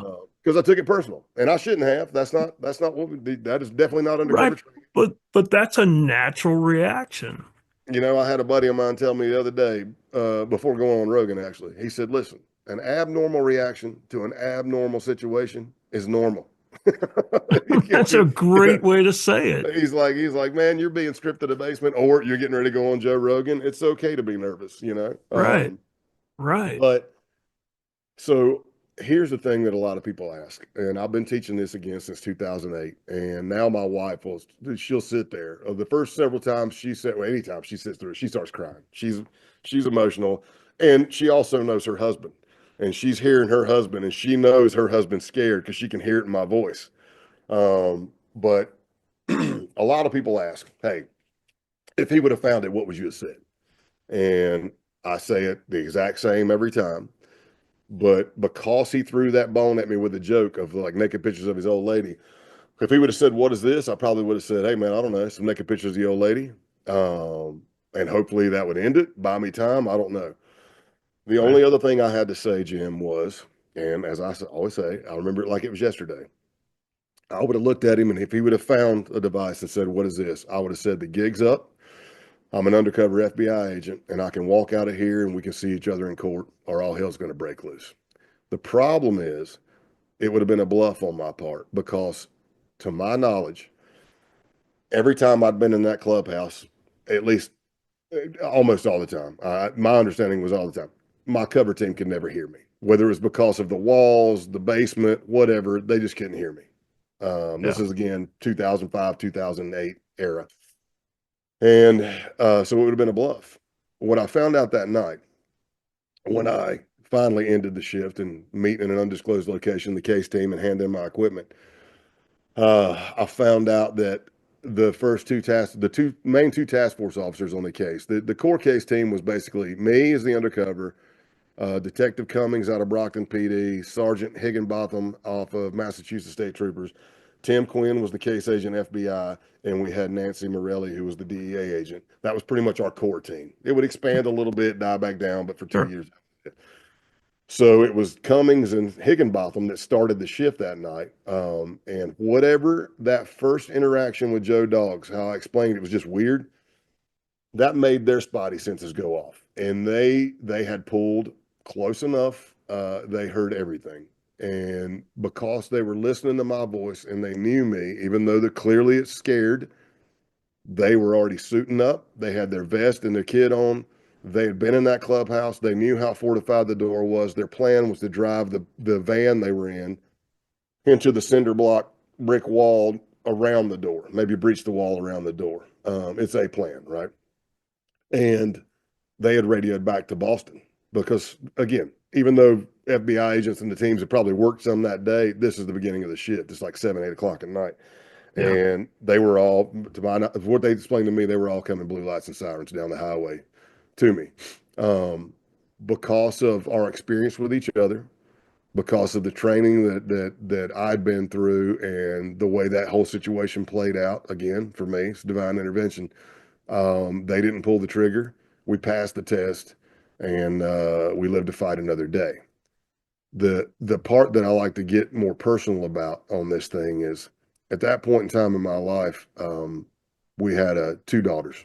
Our youngest daughter was probably around a year old, and I had bought a burner phone, which is common now, but pay by the minute phone, it comes back to nothing. And that way I could use my undercover phone to call that number, but it's really my wife. So I could call her at 5 in the morning, 7 in the morning, no matter what time it was when I was finishing in Boston. I could call her and say, "Hey, it's me. I love you. I'm done. I'm headed to the hotel room. I'll call you when I wake up." Sometimes we talk. Most of the time it was like, "I love you too. Talk to you later." That night when I called my wife, the first thing she said was, "Are you okay?" And I said, "Yeah, why?" And she said, "I was driving with our daughters in McAllen, Texas at such and such time of night, and I got this overwhelming feeling. And I pulled over on the side of the road and started praying for you." Well, I mashed it up. It's when I was in the basement getting stripped. Wow. Yeah. So Wow. That's incredible. no bueno. Wow, that kind So of leaves me speechless there. yeah, yeah. Sometimes when I teach it, sometimes I get teary eyed when I'm saying that part, or when I'm Yeah. speaking to a group. Sometimes they're getting teary eyed, but then I try to bring it back with a little bit of humor, something like, I go, I go, "So what does that tell you?" And people start getting, I go, "No, it tells you that my oh crap signal went from Boston all the way to the bottom of Texas." I'm like, apparently I don't need a Verizon Wireless or AT&T. That was far reaching. Yeah, yeah, I was loud and clear. Yeah. And then, Well, let me ask you this. That's amazing. Like during this investigation and scenarios like that, did putting yourself into such a violent, potentially violent, hostile, dangerous environment, did that affect you personally at the time and years later, even today? Like, you know, talking about that type of thing. Does that question make sense? yes, yes, it does. It also makes sense that uh, I did watch every episode and every season of Sons of Anarchy. It was well after the Outlaws case, but I couldn't watch the single episode without having a Jack and Coke in my hand. Oh man. It just put me in the mode. Hey, let me you brought something up that I was going to ask you later, but since you mentioned it, having been there, done that in the real world, uh, infiltrating essentially an organization like that, these television shows like Sons of Anarchy and the Mayans and even the recent movie, what was it, The Bike Riders, Yeah. that about the origin of the outlaws in Yep. Chicago. What is your thought on those television shows? Do you have an opinion? Well, maybe it's best to explain my personality. I love professional wrestling. I mean, I've got friends that are still wrestling today, Bro, I think we're brothers. right? I Because I mean, love wrestling. well, listen, my mayor's Kane. My mayor's Glenn J. He just texts me. He texts me this weekend and goes, "Was that you playing guitar on stage at church?" And I'm like, "Yeah, Are you kidding me? yeah." Oh, So I mean, and he's Kane brilliant, and by the way. Undertaker, they were my boys. Yeah, and he's brilliant. He's not some Jesse the Body thing. He's Jesse Mhm. Body Ventura, and he's probably going to something way bigger because he's got a year and a half left as mayor. But Yeah. yeah. So actually, this is how all this happened. It all started with my connections with professional wrestling. I won't get off on a tangent, but I'm backstage with people I know. I'm bringing kids from church. I'm bringing families that don't have money or whatever, and I'm Right. trying to pay it forward. And then because when they were campaigning, whoever was helping with that campaign met me. They go into TVs and movies, and here we are, however many years later. That's how it all Mhm. started. But I can watch wrestling and not go, "Oh, that's so fake." So I can watch a Right. show and go, oh, I'm not going to be over there going, this is so stupid. I'm not Yeah. necessarily that guy. And being involved with the industry a lot more in the last several years, I do also know that they're probably got a consultant. And I mean, you go back to the 70s or even earlier, there's going to be that typical biker thing where you got your red wings, your brown wings, your purple wing, all Right. this crazy stuff that bikers do. Not every chapter does that. Not every organization does that. But in the shows, I can find some realism for sure. I mean, you see Okay. certain people and you're like, man, that reminds me of somebody. I mean, that dude's absolutely off his rocker. Wow. So yeah, I can Yeah. see some things, but All I right. can Yeah. enjoy the show as well. Yeah. Yeah. I was curious about that. Yeah. Talking to somebody that's really been there and done that. So, okay, back to what where we left off. You go through that.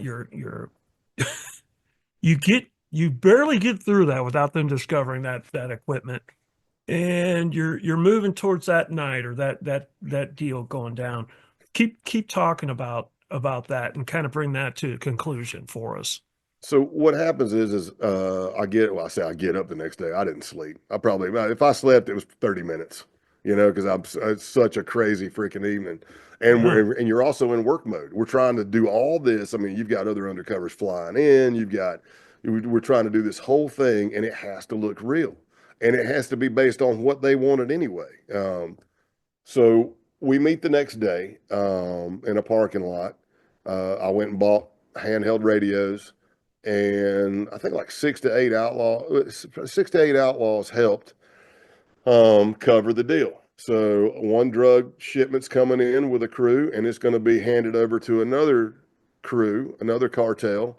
And Joe Dogs wanted to be on the truck. He wanted to be moving the dope. He put somebody else on the truck. Big Scott's with me. And we pull off surveillance and pull the deal off. And like I said, it was 40 kilos of cocaine, 1,000 pounds of weed. Of course, we had snipers I'm about to say Seattle. I apologize. I'm on the wrong side of the United States. Boston, Boston SWAT team, enhanced. So, because can you imagine if 40 kilos got lost out in the Oh, street? yeah. So That'd be a nightmare. right. We do that. We pull it off, and but Clothesline did not show up to help. And as I said before, it's not right, but I took it personal. I'm like, this is supposed to be my boy, and he's got enough cojones to bring me down in the basement at gunpoint and strip me, and then he can't show up the next day. So everybody knew there was a beef. We pulled it off, and let's just fast forward a month or two Yeah. because Big Scott tells everybody, hey, these are two grown men. There's a beef there, and they're not going to settle it over the phone. They'll settle it the next time Tex is back up in town face to face.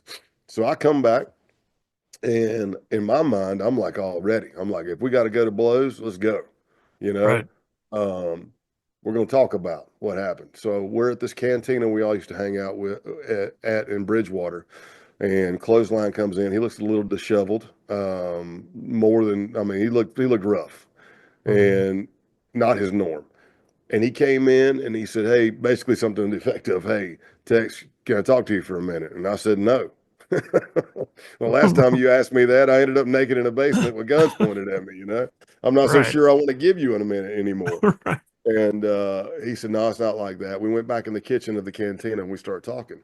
And that's when we learned that because we upped the ante and we were doing that big deal, I'll go back to what you said earlier. It came from the top. Milwaukee Jack was the national president at the time of the Outlaws. And it came down, according to Clothesline, came from the top that they knew we were getting ready to do a big deal. And he was like, has anybody actually checked this guy Tex? And the way Clothesline explained it to me was like, hey, man, we've done like 6 to 8 jobs with this guy, going back to the stolen vehicle stuff. And he said, we're not in bracelets. He does his hands like that, which means handcuffs. He goes, I think he's good. And they said, nah, check him anyway. Well, we also find out later on through interviews and sources and law enforcement activity that was their MO. If they thought somebody was a snitch or a fed, or they brought them into that basement, they would hold knives to their throats, threaten them with guns, all kinds of crazy stuff. But Clothesline starts explaining to me that, and he says, man, he says, I did what I had to do because it's my job. He said, I know that I was born to be an outlaw. I'm either going to die young or die in prison. And he said, and these are my brothers. He said, but I really don't have that many true friends. Ones that I know would take a bullet for me, and I'd take a bullet for them. And now I'm looking at him, Jim, and I'm going, "Don't you freaking say it?" Because remember, I'm like, "Let's go, let's argue Right. this out like You're men." ready to duke it out. Yeah, if you're ready to swing, I'm ready to try to move. But and he looks at me and he says, "And you're one of those guys." He tells Hmm. me that the reason he didn't make it is because he felt so bad for doing that to me the night before that he got so hammered, trashed. I don't know if there was drugs involved or just alcohol, but he slept through the entire thing the next day. And now when I call my wife that night, she's like, "Whatever, how's it going?" And I'm like, "I am such a dick." I'm like, "Man, this guy loves me." I'm like, "Oh, But I mean, I get over it, and that's part of the undercover thing. You gotta. I Since I did the book, it was the literary agents who kind of coined this. They said, "Man, you just don't like to dehumanize people." And I'd never heard it said that way, but I'm like, "Yeah, you're right." Because when you're writing the book, they're like, "These idiots, these dumb," and I'm like, "No, Right. strike that." I'm not. I'm like, "Look, even in active shooter response training, we're like, look, that's still somebody's kid, dad, brother, sister, whatever." And we took an oath, and we're gonna at some point there's a priority of life scale, but we're gonna have to render aid to that person as well, even though we just shot them. You know, Right. Yeah. yeah. Yeah. So it's tough. Wow. Well, how did Roadkill conclude? Kind of bring that to a conclusion. I'll fast forward the part where I crash. Basically, I'd been going at a 3-year period of my life, and it wasn't just the undercover. Some people that have heard the block, they'll be like, "Oh, country got stripped in a basement and he lost it." Oh, then you missed the whole thing. But if that's what you think, it's cool. Because at this point in my life, I do understand the definition of insanity, and I can explain it as many times as I want, and you're still not going to get it. So I'm Right. just going to let it go. But Yep.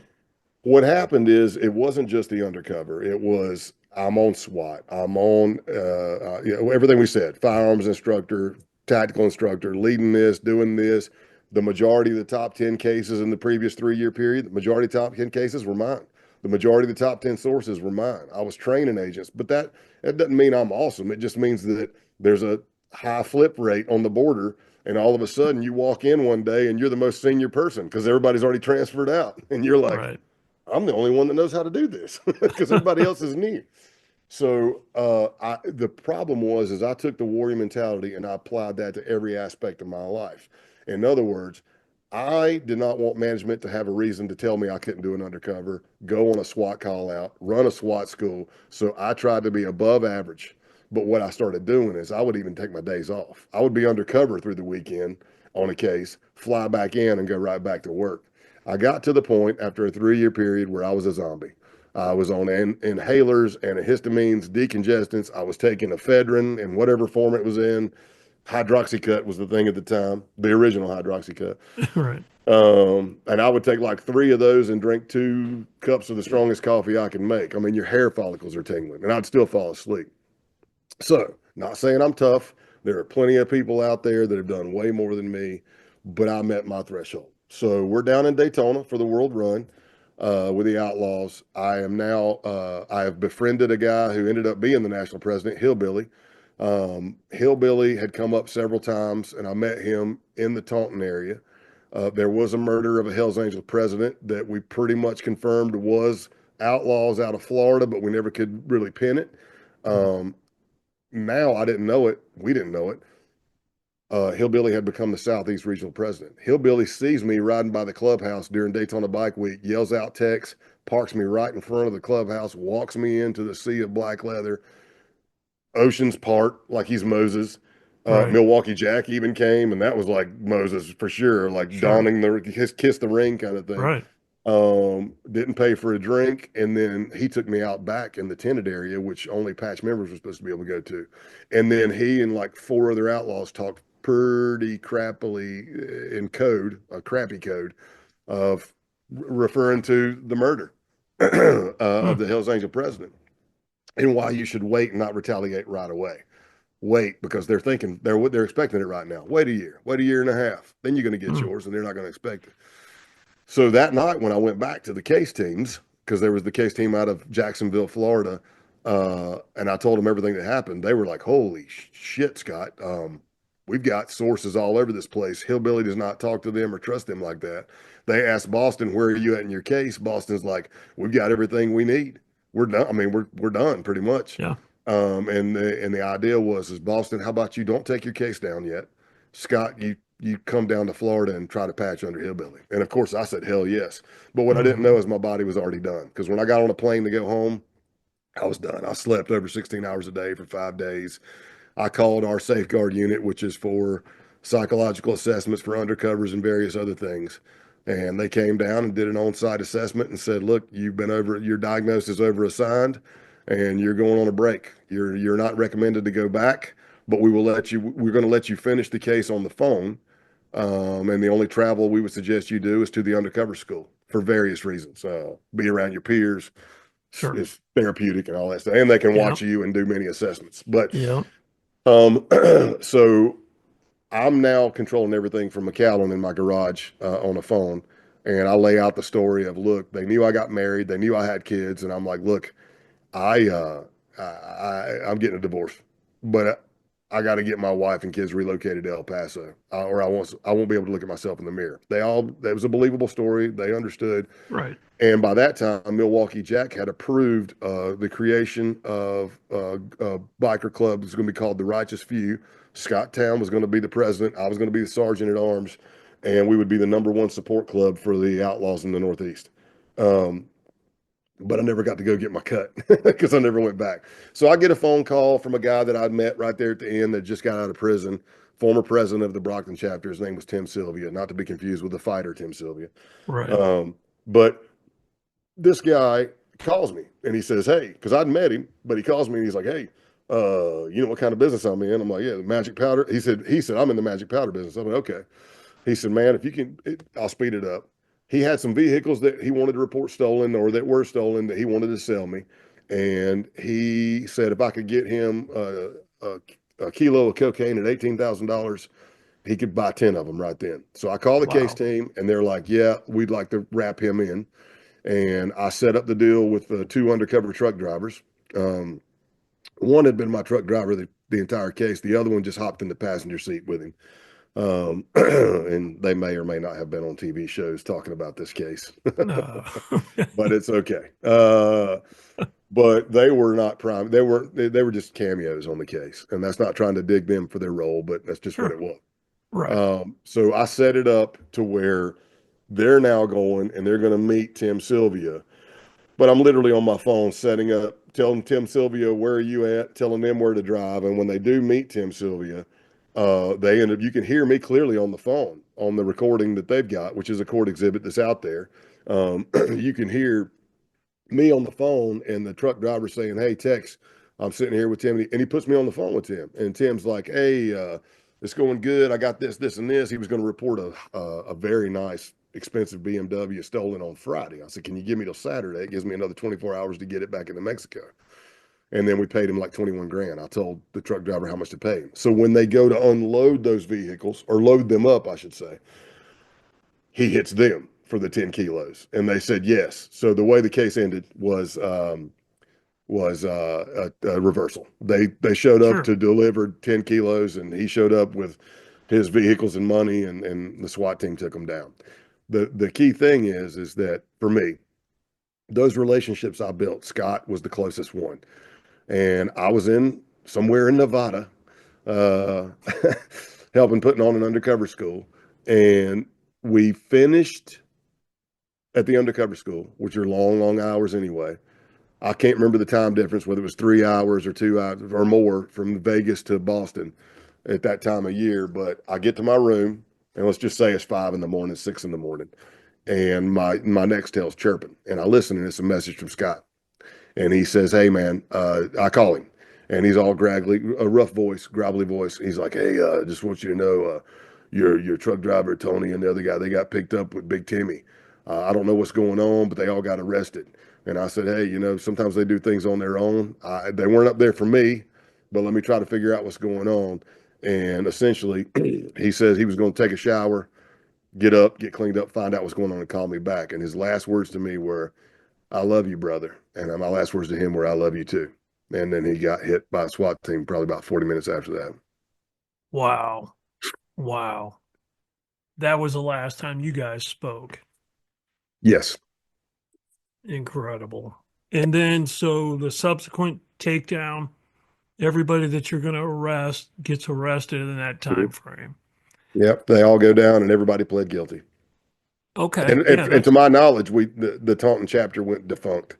It's okay. not there anymore. Yeah, I was going to add, did anybody go to trial or was it pretty much No, cut and dry? Like it's a no. solid UC case and, it's Yeah, hard to, I mean, listen, even the Department of Justice and the FBI bigwigs came in and said they were pushing Massachusetts to the U.S. Attorney's Office there to take it RICO, because if they would have went RICO, you could extend that net, and we probably would have been able to get Hillbilly and a bunch of people from Florida and Detroit and Maine and Philly, and even all the way over to Detroit. But the U.S. Attorney's Office, for whatever reason, maybe they were inundated. Maybe they just, it's kind of that thing where they're like, why would we open this net up to get all these people when I've already, and it's going to be this many years possibly when I've already got Joe Dogs on a carjacking, a home invasion, and this big dope deal and all these other drugs, and he's going to get more this way. So it ended up not going RICO. A lot of people wanted it to go that way, but again, I was just the undercover on the case, not the case agent. right. Yeah. Yeah. And like you said earlier, not only just the case agent, but above him, the U.S. Attorney's Office, they're kind of, making the calls there and ultimately the decision on prosecution. So completely understandable. What, uh, once this concluded, were you like just, hearing you talk about essentially hitting the wall? It's like a comparison would be you can stretch a rubber band, you keep stretching it, stretching it, stretching it. Eventually it's gonna snap, right? Yep. Yep. Completely understandable there. How long did it take you to decompress and get back to being Scott? All in all, I don't know. I know that they put you when you get DNR, do not recommend from Mm-hmm. Safeguard. It's a minimum of 6 months. So you 6 months Okay. break. And again, me being the workaholic idiot, I go, okay, 6 months. I'll be better in 6 months. And at 6 months, I'm like, okay, I'm ready. And they're like, what are you talking about? You just take Yeah. your time. Yeah. Plus, I got Yeah. transferred to Tennessee out of McAllen. So Okay. we got that going on. You got to get to a new office, establish yourself, and all that stuff. One of the arguments back then was you need to take time and reingratiate as a case agent. I'm like, I never stopped being a case agent. I'm like, I was going to show Yeah. you all the cases that I've been running this entire time. Uh, Yeah. but here's the thing that happened to me is I was scared. Your mind changes over the years and you go, yeah, I was scared. I found a journal that I wrote per instructions. I read it, Jim. Oh, I was scared. I was writing everything because I didn't know. I was like 30 something years old. I'm like, am I having a nervous breakdown? I don't know what this is. I've never felt this. I don't know what's happening. And I had to learn, how did I get here? And my faith, as it's put all throughout the book, my faith has always been there. I've never been there's been plenty of times where I left and I didn't walk a chalk line and all this stuff, but I always come back to my faith. And here I am humbled, very humbled because I've been smacked down. I'm scared. I find out I've got PTSD from something that happened really scary to me probably like 6 years earlier. Um, and I remember sitting down with a counselor and I explained this whole 3 year period. And she looks at me and she goes, oh my gosh, Scott, the average person would have crashed a year and a half ago. And Hmm. I said, thanks. And she said, thanks. It's not a compliment. And I said, but that means I'm better than average. And she's like, boy, we got our work cut out for us. And I'm like, I still don't get it. I'm still better than average, right? I mean, I made it a year and a half more than a I lot of see people that did. rationalization. Yeah, right. Um, But the big thing for me, Jim, was as I'm sitting here as a believer and I'm trying to figure out how can I remain humble to my maker and even get close to being what I was before. And I wrestled with it day after day. And maybe the answer is simple to some people, but it wasn't to me. And I didn't know if I could ever get back to being any version of what I was. Hmm. And then it hit me like a brick in the face one day when I was sitting there praying about it. And it was this: there's absolutely no way I would have been able to do anything I'd already done if it wasn't for me being blessed by my maker to do the things that I did. And then when I got that mindset, I'm like, okay, I think I see a path forward to where I can remain humble to God and get back to being something like I was, good at what I do, confident, not Yeah. cocky and all that stuff. But I mean, how can I do this?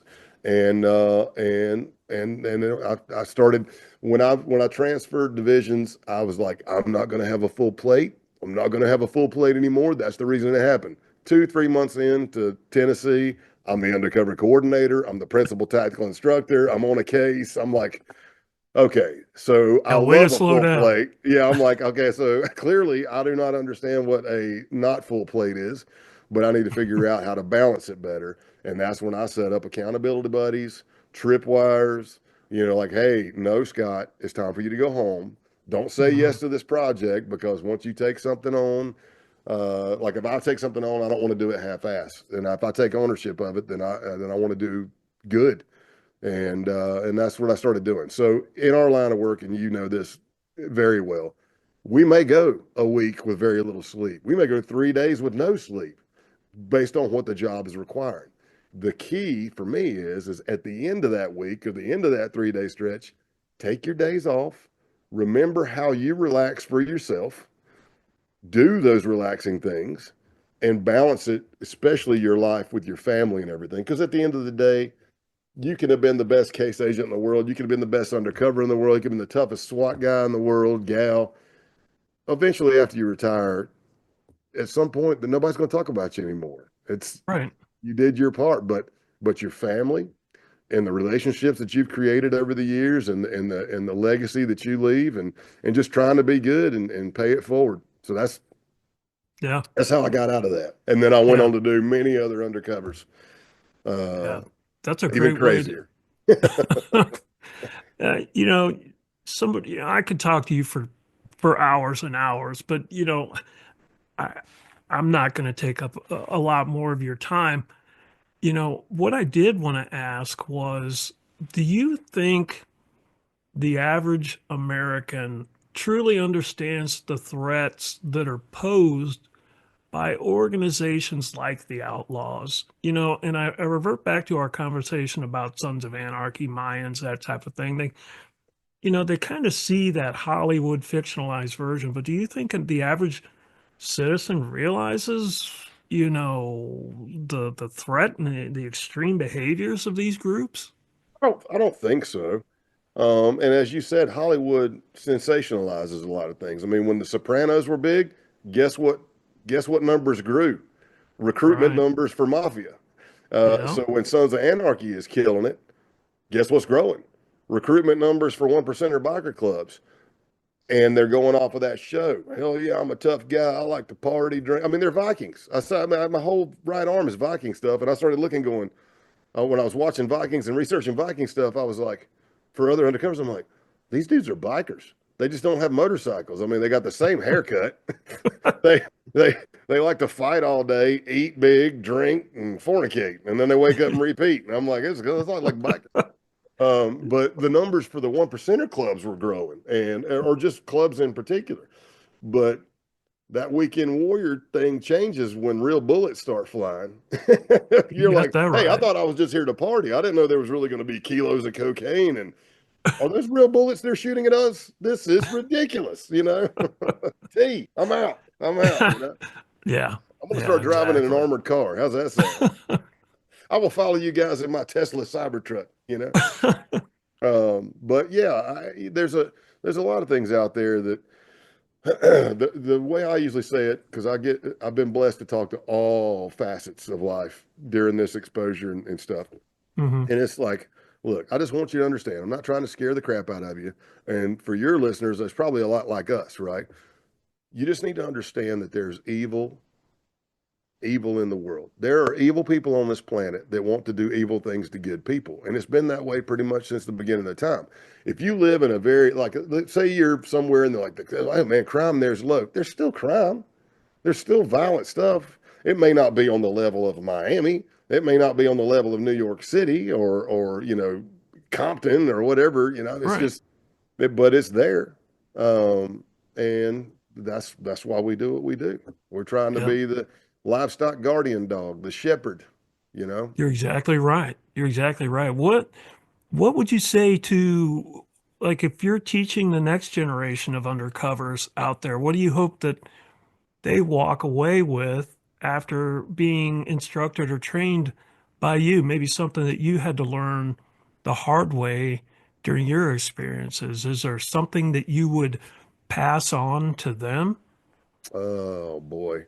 It's going to be a common theme of what I was taught as well. But number one, know yourself.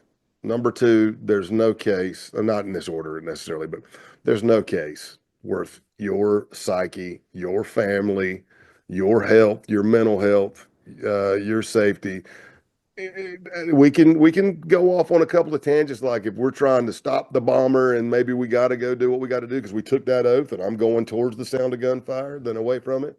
I'm not talking necessarily about that, but I'm talking about getting wrapped in your head and an undercover and going, I got to do whatever it takes to make this look.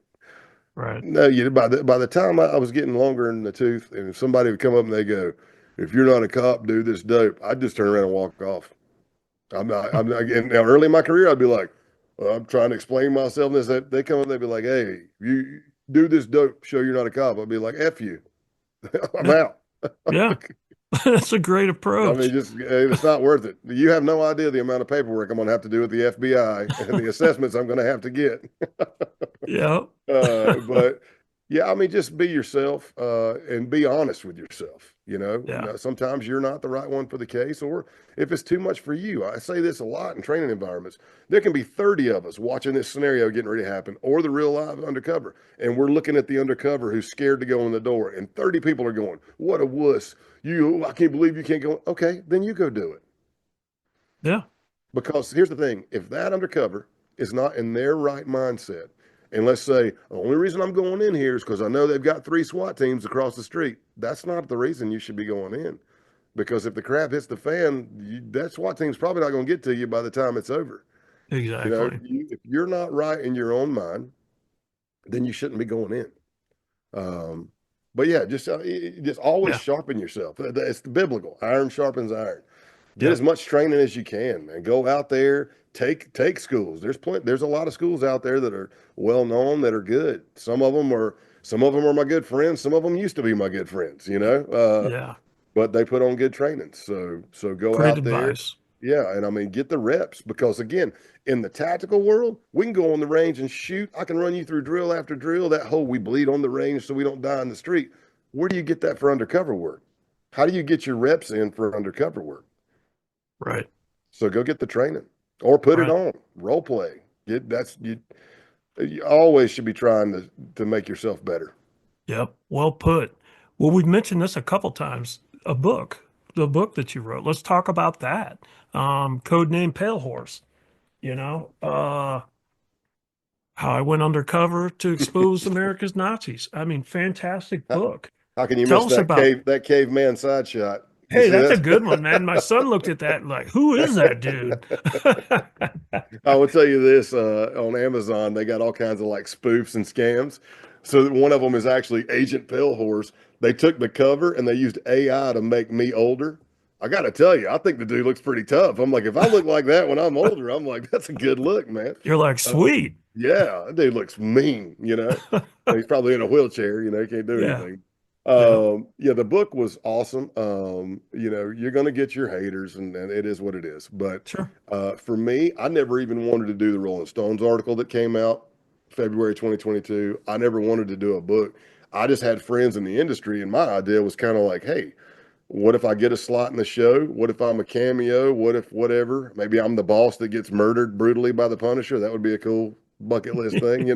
But Right. you know, when it all started happening, I thought I would just be backstage and whatnot. And then somebody's like, hey, we need the IP and whatever. The article comes out. Well, literary agents started reaching out to the journalist that did the Rolling Stones article, and they were hounding him, and he was hounding the crap out of me. And I'm like, I don't want to do a book, man. That's just not in my, I don't. I don't see anything about it that I'd want to do. Yeah. And he kept hounding me and he said, would you at least get on the phone with these people? And I did, and with a couple of different ones. And the ones I settled with, Brooklyn Literary, they had actually done other retired FBI undercovers books. So that helped. And I was like, Yeah. oh, really? I said, you still have their number? Can you tell them to call me? And we talked. And they sold me on, look, it's a legacy. Number one, it's a story they thought needed to be told. And we didn't get into it on this one, but I'm more than happy to come back and we could talk about all the accelerationist white supremacy stuff. That's what I was going to mention. So, yep. Yeah, we could do that another time because I Sounds get it. great. If my book was one case, yeah, we can knock it out in an hour, you know. Right. But when you Right. have all these cases that span a 28-year There's career, so much material. yeah. But I ended up going with them because they sold me. They're like, hey, basically, like I said, I still instruct. I go speak at gang conferences, narcotics conferences, whatever, analyst conferences, SRO conference, whatever you want to say. Um, so I'm still telling these blocks, which really helps me stay accurate too, because I'm always telling the story. But um, that's all I was doing. I'm sitting down with a co-writer now. Now I'm telling them the story. But somewhere in the making of the book, it starts shifting to why are you doing this book? What is the message you want to say? And I'm like, oh my gosh, I don't know. I thought I was just telling my stories. But if you Mhm. look at the stories and the don't dehumanize people, the stop hating, start loving more. It's what kind of what it, I mean, it's cliche, but just stop it, man. And I came across a quote that I'd seen, but it never really resonated the way it did when I was putting this book together. And it's Martin Luther King Jr. And it says, darkness cannot drive out darkness. Only light can do that. Hate cannot drive out hate. Only love can do that. And when I saw that, I went, that's it. That's what I'm trying to say. Mhm. Of course, I can't say it near as well as he Not as did. eloquently. Yeah, I Yeah. know. Yeah, but yeah, it's been cool. It's been cool. I mean, not to give any haters play, but sometimes it hurts, when you read stuff. But again, they probably didn't like me when I was active anyway, and Exactly. and I'm trying to. I'm a Christ follower. I try to be the best person I can be. I've been blessed with the ability to tell a story, apparently. At least that's what Clearly. most people say. Clearly. And I'm like, so I've been telling stories my whole life, and I'm not going to retire and stop telling stories. It's just this. I've been blessed, and I am Yeah. humble about it, and I am thankful, and I just hope I'm doing the right thing, man. Yeah. I would say wholeheartedly that you are. Where's the best place? Like I got mine from Amazon. Yep. Where's the best place for people to get your book? Anywhere, but Probably I any think bookstore. Amazon's probably the easiest. But just be aware, if you see for $15 the Agent Pale Horse workbook, that is bogus. I'm like, a workbook? I didn't do a workbook. I'm At like, least heck, it's I not don't a even know. coloring book. Yeah, I know. I'm like, heck, I don't even know how I did this. How am I going to shed light on you? But yeah, Amazon, and I will say this, if your crowd likes audiobooks, I did the audiobook. It's Yeah. my Oh voice. yeah. Yeah. Great. I'm glad you So mentioned that. That's a great point. It's I've that heard kind good of adds a feedback. Yeah, I haven't listened to the whole thing because it's about 7 hours long, but I'm mhm. going to start listening to it.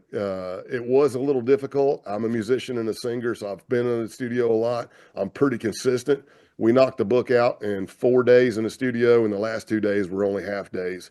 But you're having to read verbatim because that's what the legal people in the FBI had approved, and then Simon and Schuster legal. So I've got to read verbatim at a speed and then read behind it. And it wasn't the easiest process, but I still think it's going to sound better than some fake voice or Oh yeah. somebody that Some yeah. doesn't know. Yeah, I and my opinion is it adds authenticity to it. So I recommend that. Hey, you just mentioned something that I'm curious about.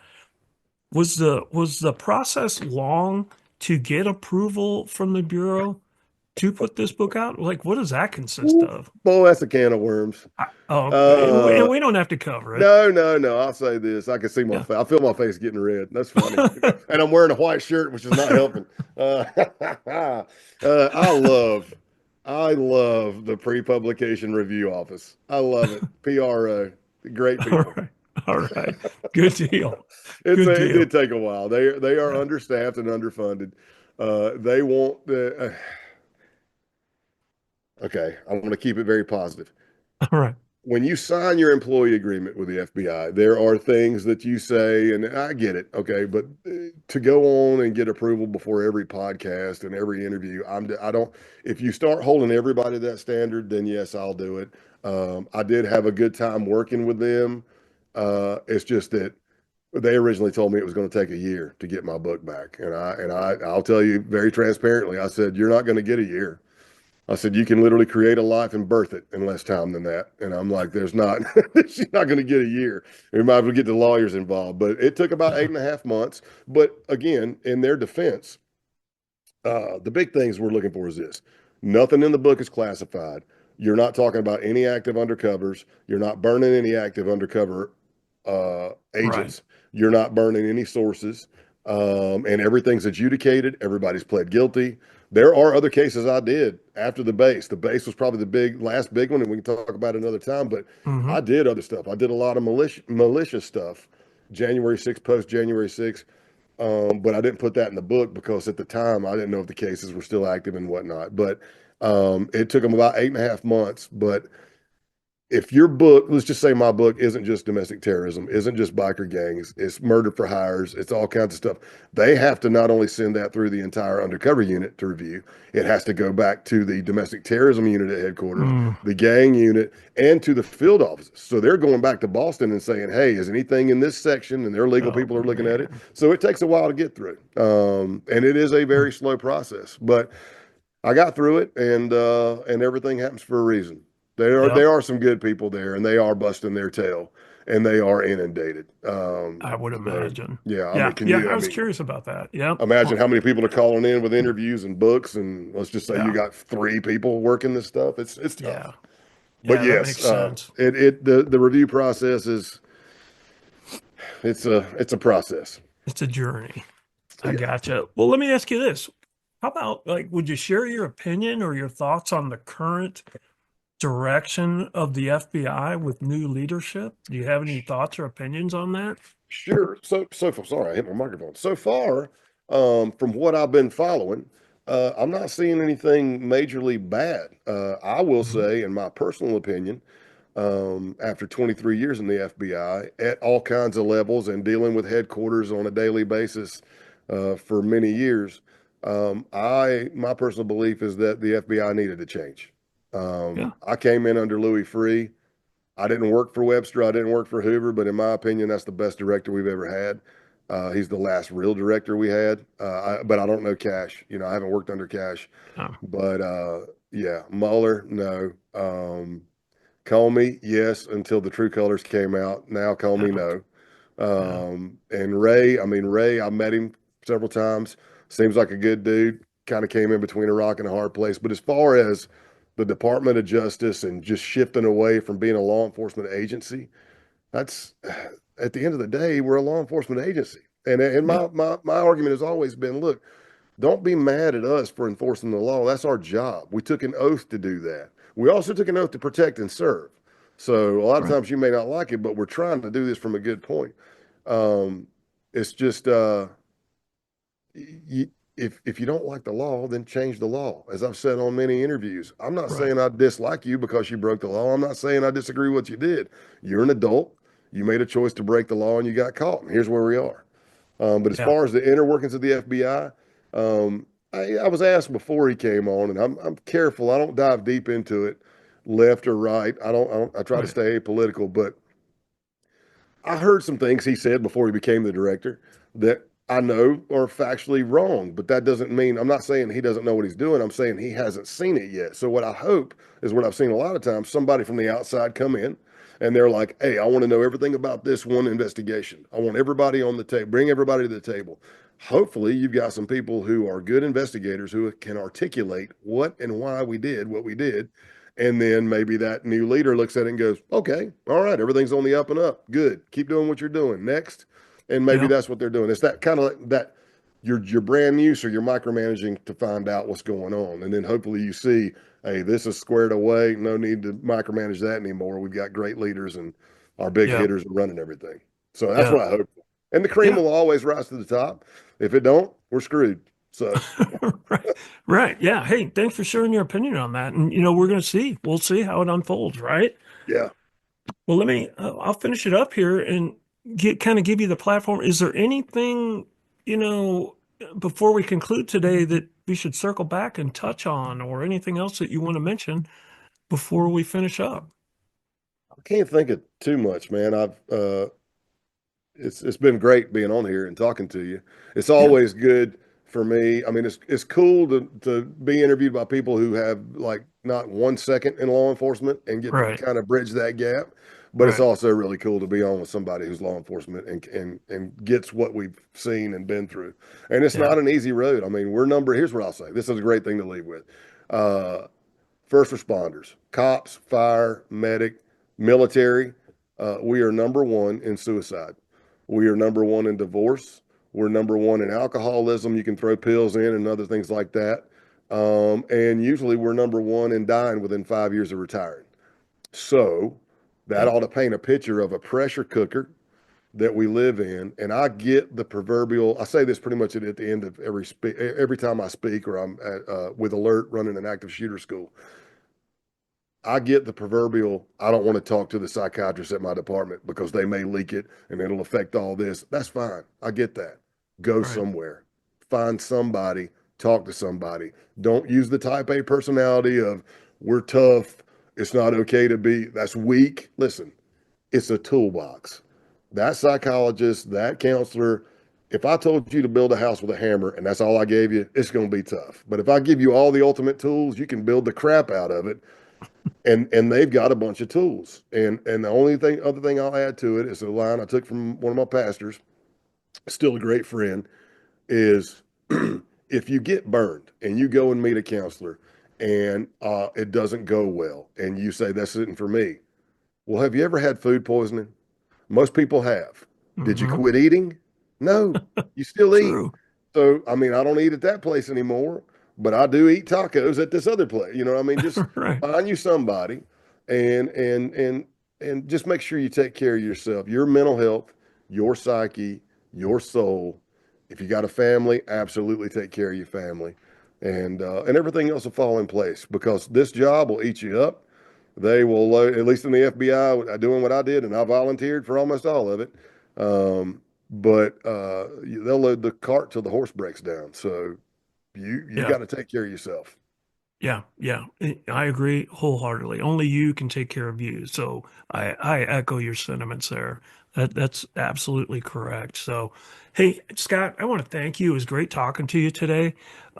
Fascinating career, fantastic book. And again, thank you for what you did. And I appreciate the book and I appreciate you. So thanks for coming on the show. It's an honor, and same to you. Right back at you, buddy. By the All way, right. I push a lot of people to HSI now. There you go. Yeah, Yeah. they Hey, come to me and great. I go, hey, do you know that HSI hires direct? So in other words, if you're in Nashville, Tennessee, and you get hired, you can stay in Nashville, Tennessee. Yeah. You don't Yeah. have to It like is a get shipped off to New great, York. yep, exactly. Hey, I appreciate that. That's a great, here, I've got let's I've over got a my, lot. Yeah, I've got a lot of great friends. I'm backwards here. Over my, there we go, There you go. HSI. Boom. So, all right. Hey, thanks. And hey, let me just shift to the listeners really quickly. I appreciate you guys tuning in and listening. And I would just ask, as usual, if you could like, follow, share, subscribe my social media, I would appreciate it. It would be extremely beneficial. It helps me bring top caliber guests like Scott Payne to the show. So thank you to the listeners as well. And everybody stay safe out there. I appreciate you. The Right to Remain Silent podcast is brought to you by Streetwise 360 Studios. I would like to again thank today's guest for sharing the story right here on the podcast. Please remember to like, follow, share, and recommend us so that I can continue to bring you high caliber guests sharing their experiences, just like we heard today. If your law enforcement agency is interested in training provided by Streetwise 360, or if you know someone that has an interesting law enforcement story to share, please contact me via the website www.streetwise-360.com. www.streetwise-360.com.